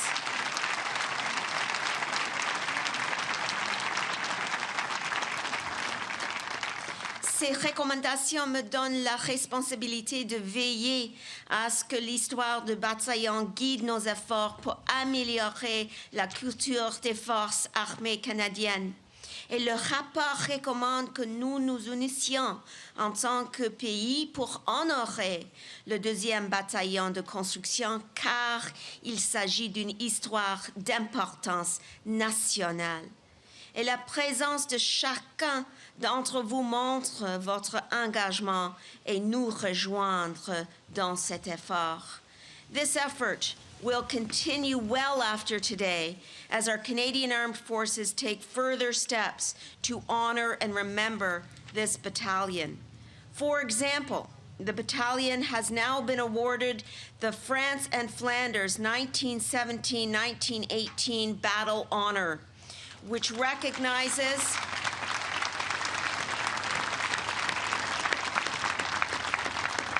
this battle honor recognizes and pays tribute to their brave service in the Great War. and the battle honor will proudly be displayed at the 4 Engineer Support Regiment in Gagetown, New Brunswick. The 4 Engineer Support Regiment has also been tasked with preserving the memory of the No. 2 Construction Battalion so that future generations can honor and remember these men in the Canadian Armed Forces and in this incredible country.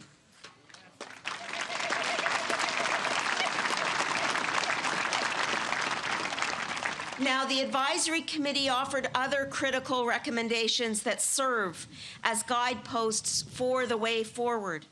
And I welcome and I agree with these recommendations, and I have instructed my department to incorporate them into our ongoing efforts right away. I commit today to continuing our ongoing initiatives that are consistent with many of the panel's recommendations and to working with you to implement your recommendations in the weeks and the months to come. Aujourd'hui, je m'engage à poursuivre nos initiatives déjà en cours qui s'alignent sur bon nombre des recommandations du panel et j'ai demandé au ministère de la Défense nationale de continuer à travailler sur ces recommandations dès maintenant. As Canada's Minister of National Defence, I am committed to learning from the mistakes of our past so that we never again repeat them. I am committed to taking concrete action to change the culture of the Canadian Armed Forces so that it is more inclusive, it is more diverse, and it is indeed representative of Canada's diverse population.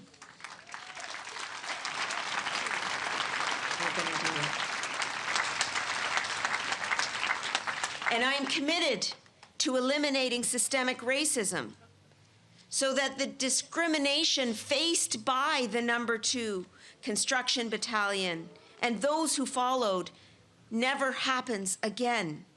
And I am committed to celebrating and honoring the immense contributions of the No. 2 and all Black Canadians who have served our country in uniform, and indeed the many Black Canadians who continue to do so today.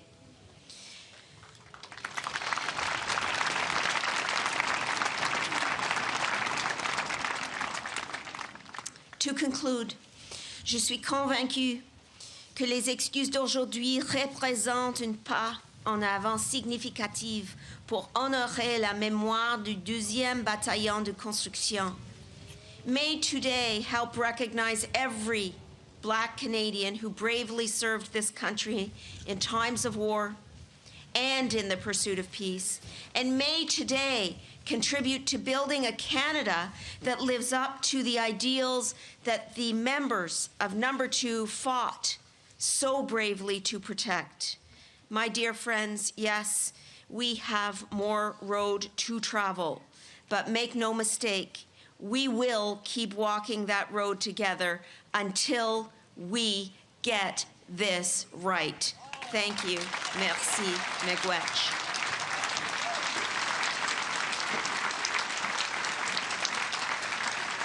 Thank you, Minister Anand.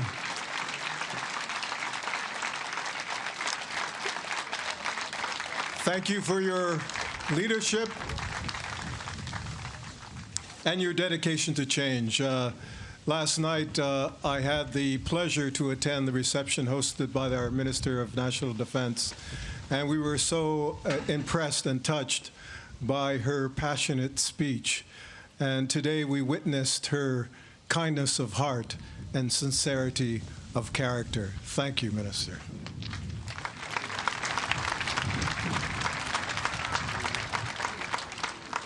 At this time, I'd like to present and introduce Mr. Douglas Ruck, the son of Senator Calvin Ruck, who will speak on behalf of the descendants of the No. 2 Construction Battalion, who has just been appointed honorary colonel of the Canadian Armed Forces.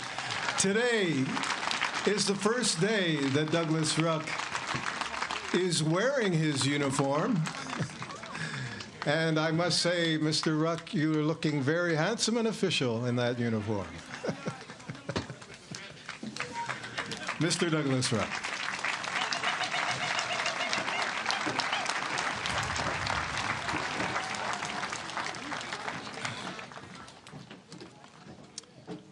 Thank you, Tony. Good afternoon, everyone. Your Excellency, Prime Minister Trudeau, Minister Anand, dignitaries, fellow descendants, Canadians, supporters of the battalion, both here in the stadium and online, welcome to this very historic day. Every now and then, one is tasked with an assignment that is so significant in history that it causes one to pause and to reflect, introspection. For me, this is one of those days, one of those occasions. Where do you begin with respect to an apology that has taken 106 years in the making? Where do you open? In many respects, simply by saying, thank you. Thank you, Prime Minister.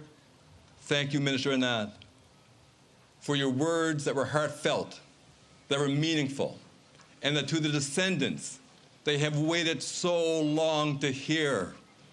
3 simple words: we are sorry. It resonated. It's meaningful. It's important. Thank you for saying so. Today we are here to honor and to remember the men of No. 2 Construction Battalion. Today we are here for them because when war broke out in 1914, when Canada became part of that war effort, the men of the battalion were there for us. They were not wanted. They were despised for the audacity of wanting to wear a Canadian uniform. They were denigrated. They were dismissed. As the Prime Minister had mentioned, they were told this is a white man's war. You are not needed, you are not wanted. But they persisted. They were there for us. They were there for all Canadians. And today, all Canadians must thank those men, must stand up and say to them, we are sorry and thank you for what you did on our behalf. Today is that day. Today is that day.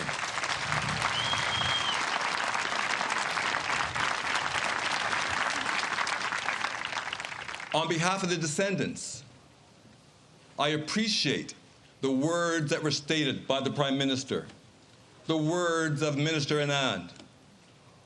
But we all know the reality is that the words cannot right the wrong. The wrongs will remain. Those wrongs have scarred us in many respects. Those wrongs are part of our history, part of our being. The story is important, but we must not forget the past. We must never forget what took place. And I appreciate the Prime Minister's words in setting out the history of the battalion. If we do not know the history, and in fact, if the history is lost to our children and our children's children, then that history loses its relevance. So, Prime Minister, thank you for recounting what those men went through, what they dealt with, and what they persevered in order to become the men in the Construction Battalion. How very important that was and is.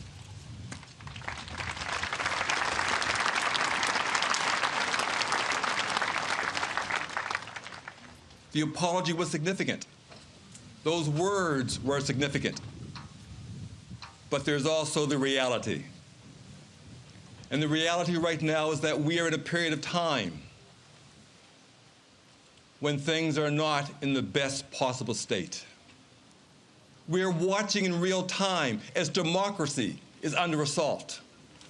We are watching in real time as those rights, those freedoms, those liberties that we thought were in fact insurmountable and permanent have either been diminished or in some cases taken off the books. We are watching as right-wing groups who are emboldened walk upon our streets with flags and slogans reminiscent of what was said to the men of the Construction Battalion. That is the time we are in. That is our reality. And therefore, the words that were stated today are not limited, and I appreciate that, are not limited to July the 9th here in Truro, Nova Scotia. What was most significant is that we are to move forward. Today is not the culmination. Today is the beginning. Today we begin to see the change. I share the hope of Senator Wanda Bernard.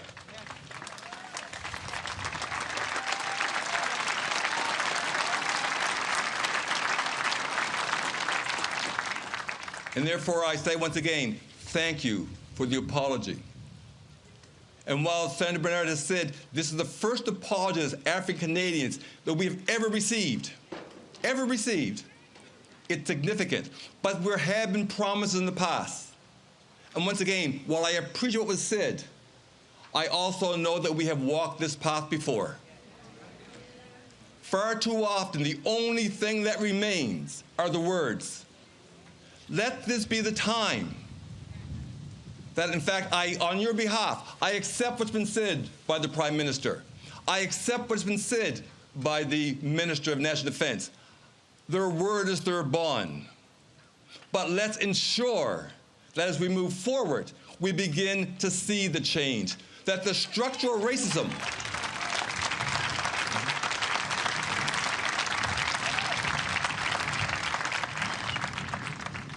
in Nova Scotia, yes, in Nova Scotia, we know far too well the devastating aspects of institutional and structural racism.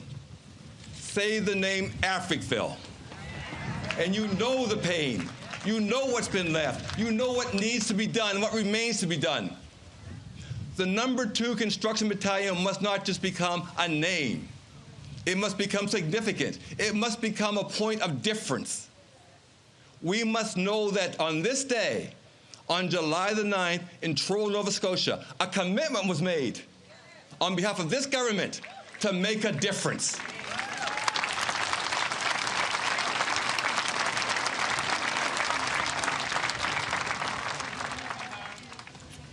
Prime Minister, on behalf of the Descendants, we are privileged to have heard your words today.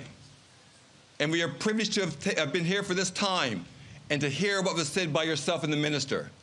And I say to you, sir, and to Minister Anand, with all due respect, you were equally privileged to have been able to give an apology to the descendants of the number 2 Construction Battalion. Equally privileged to do so.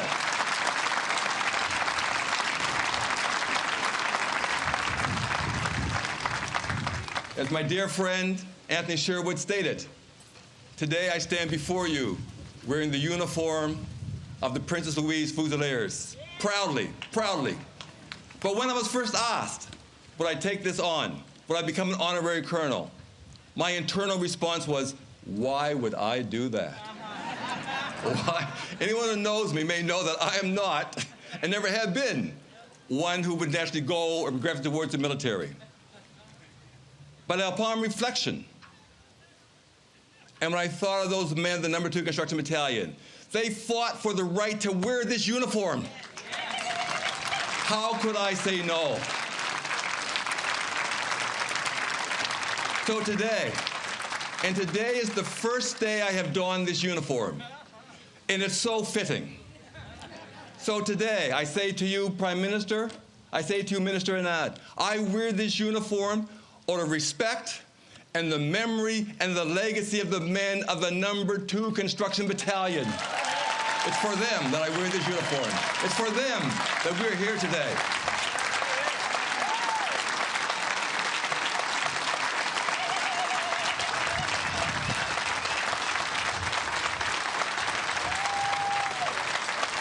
Thank you. Thank you. And I must also add this has been a day of great emotion. I also wear this uniform in memory of my father, the late Senator Calvin Ruck. He deserved to have this. He deserved to have this uniform. I wear it on his behalf. He gave every bit of effort to make a difference. He wrote about the battalion not to own it, but to share it. He wrote about the battalion so others could carry that news forward, so the word would be spread. And it's happened. It's happened. Prime Minister, the fact that you are here today, Minister Anita, the fact that you are here today, the dignitaries that are here today, is directly attributable to the dedication of those individuals who you mentioned. Gordon Earl, the late George Borden, and my father, the late Senator Calvin Ruck, who gave so much and asked nothing in return.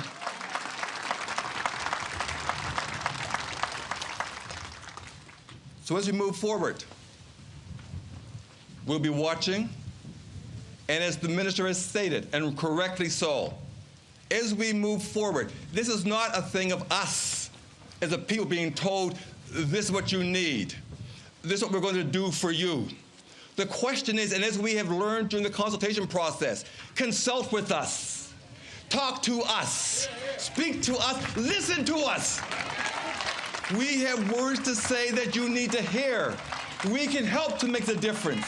And together, we can make a difference. The number 2 Construction Battalion will become part of Canadian history, not as specific before, not black history, Canadian history for one and all. On this day, we see the birth, the growth, and the apology for the number 2 Construction Battalion. May that memory live forever. Thank you. Thank you very much. Thank you.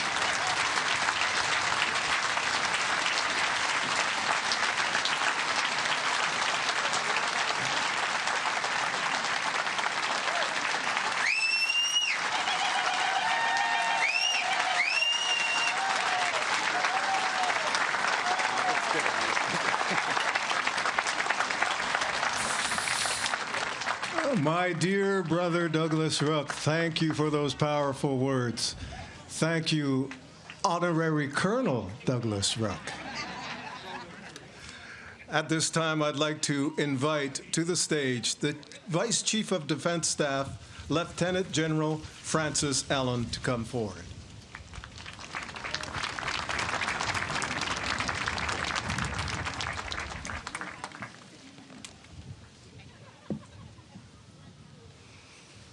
Prime Minister, Minister Anand, Your Honor, descendants of the number 2 Construction Battalion, veterans that I see in front of me here today, serving members of the community, friends and family, I will reflect the words of our most latest honorary colonel and say, it is an honor to be here today on this day. I am truly humbled to represent the Canadian Armed Forces on this most significant day for the members of the number 2 Construction Battalion and their descendants. Today, we bore witness to the righting of a historical wrong, a wrong that galvanized many in their steps for many years to create the righting of this wrong. To you, their descendants and advocates, many of whom are here with us today, they are central to this story, and they have worked without fail to bring number 2's legacy to life. And so to all of you, I say thank you.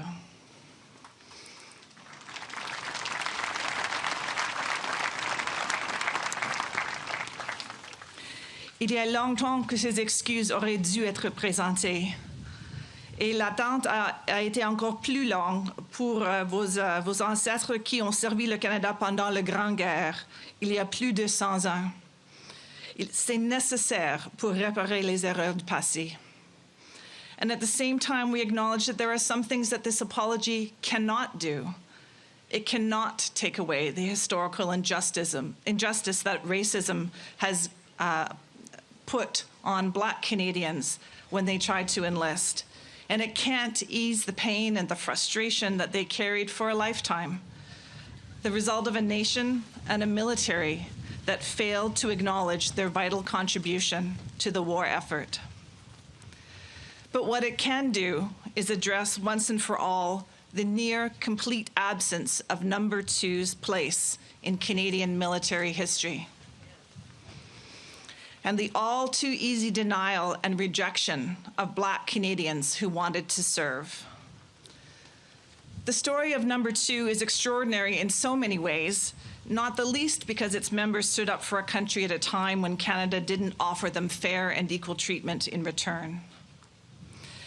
As we commit ourselves to ensuring equity and inclusion for all in the Canadian Armed Forces, we will always remember their courage and their sacrifice.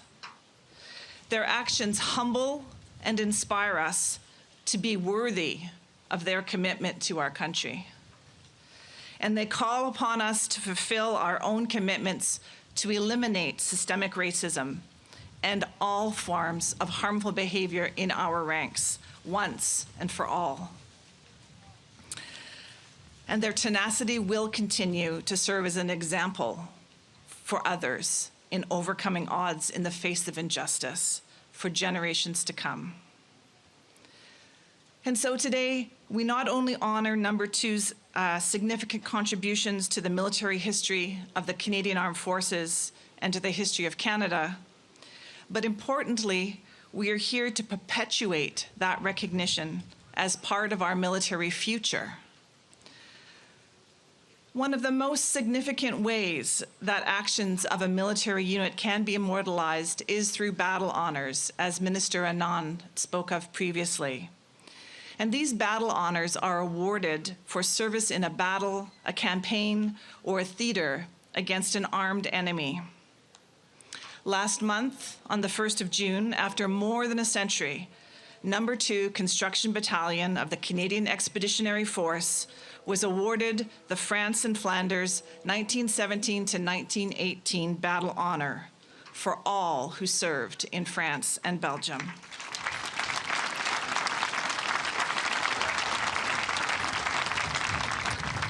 Today, it is my honor to formally present this Battle Honor plaque to the Number 2 Construction Battalion as they become the 64th Canadian military unit to receive the France and Flanders Battle On for their service in theater. Too long in coming.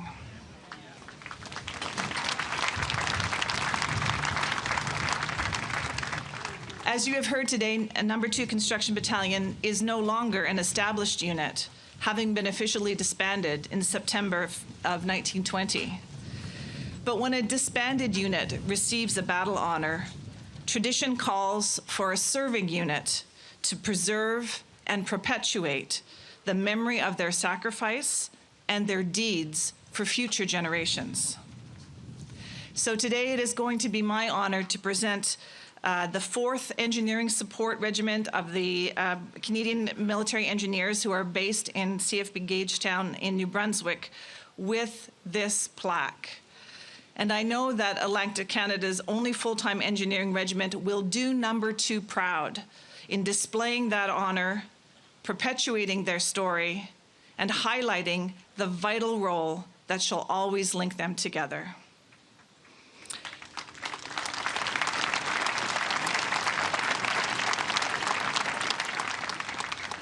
So as I present this Battle Honor plaque to the CO of the 4th Engineering Support Regiment, I would like you all to please join me in offering all members of Number 2 Construction Battalion, Canadian Expeditionary Force, and their descendants a spirited and well-deserved round of applause. Thank you.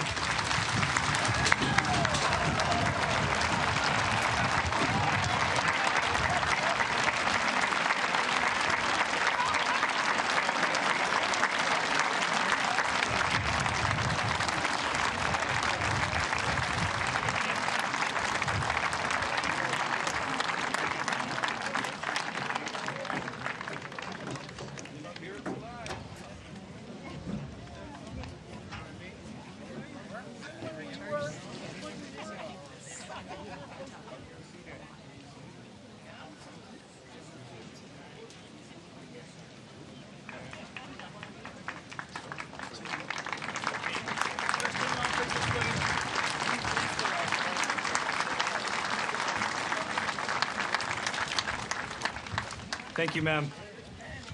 On behalf of 4 Engineer Support Regiment, it is truly an honor to be playing a role in this historic moment and to be perpetuating the history of No. 2 Construction Battalion, Canadian Expeditionary Force. As part of perpetuation, 4 Engineer Support Regiment will appoint a junior officer to act as liaison between the unit and the Descendants in order to maintain communications. And the unit will continue our strong link to the community by participating in the annual No. 2 Construction Battalion Parade in Pictou each year, something the unit had participated in for a number of years pre-COVID. With respect to the battle honor, 4 Engineer Support Regiment will name the carpentry shop in the soon-to-be-open new unit building in Gagetown after the No. 2 Construction Battalion.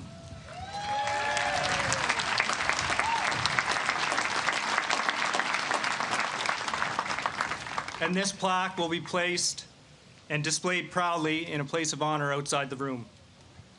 An identical plaque will be given to the descendants of the No. 2 Construction Battalion for display, which I have the pleasure to now hand to Mr. now Honorary Colonel Doug Ruck.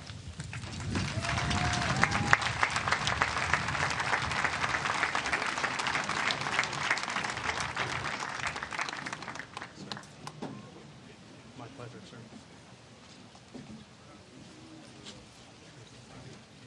She was designed by one of the soldiers before you, sir. It was crafted by the soldiers before you, sir. Thanks, sir. Congratulations to the newest honorary.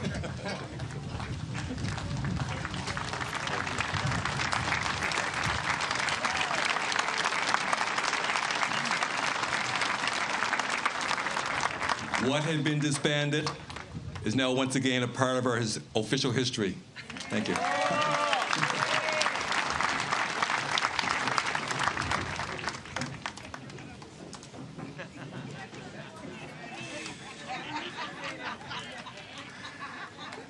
You should know that Douglas Ruck was not feeling too well, and despite that, he still took all efforts to be here today, exemplifying the true fiber of a soldier.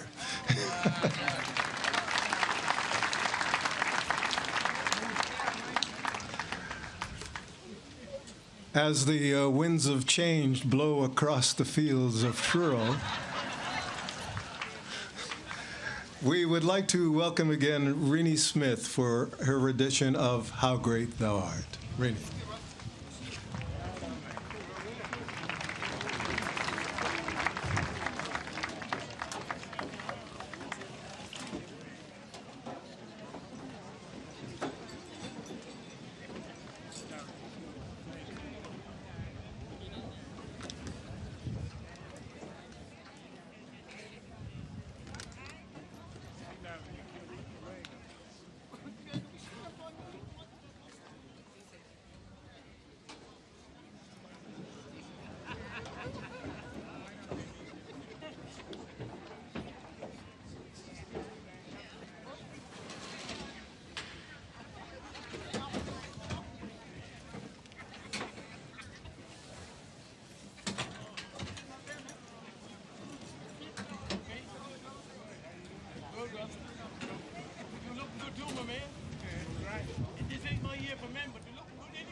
Thank you, gentlemen of the Armed Forces. Rennie Smith.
my soul,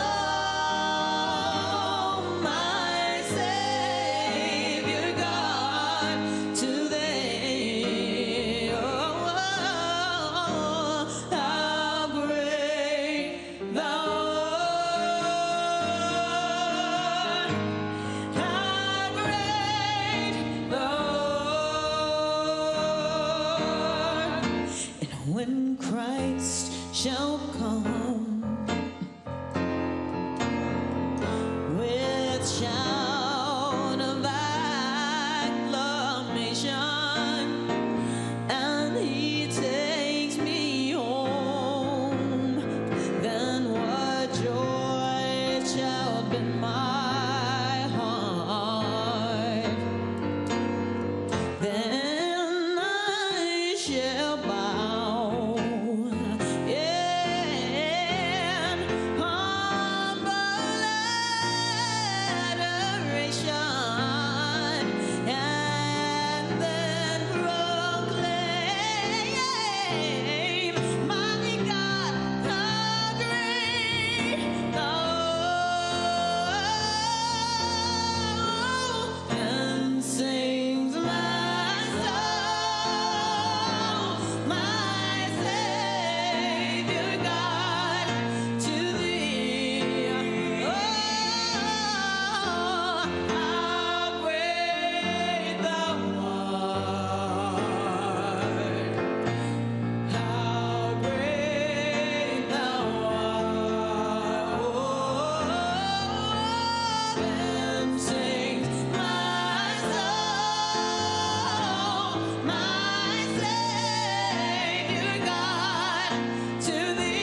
Great thou art, Greenie Smith.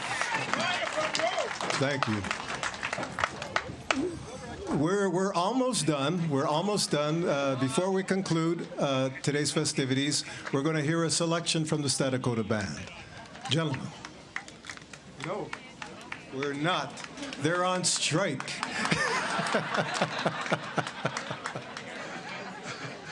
Ladies and gentlemen, then that concludes today's festivities.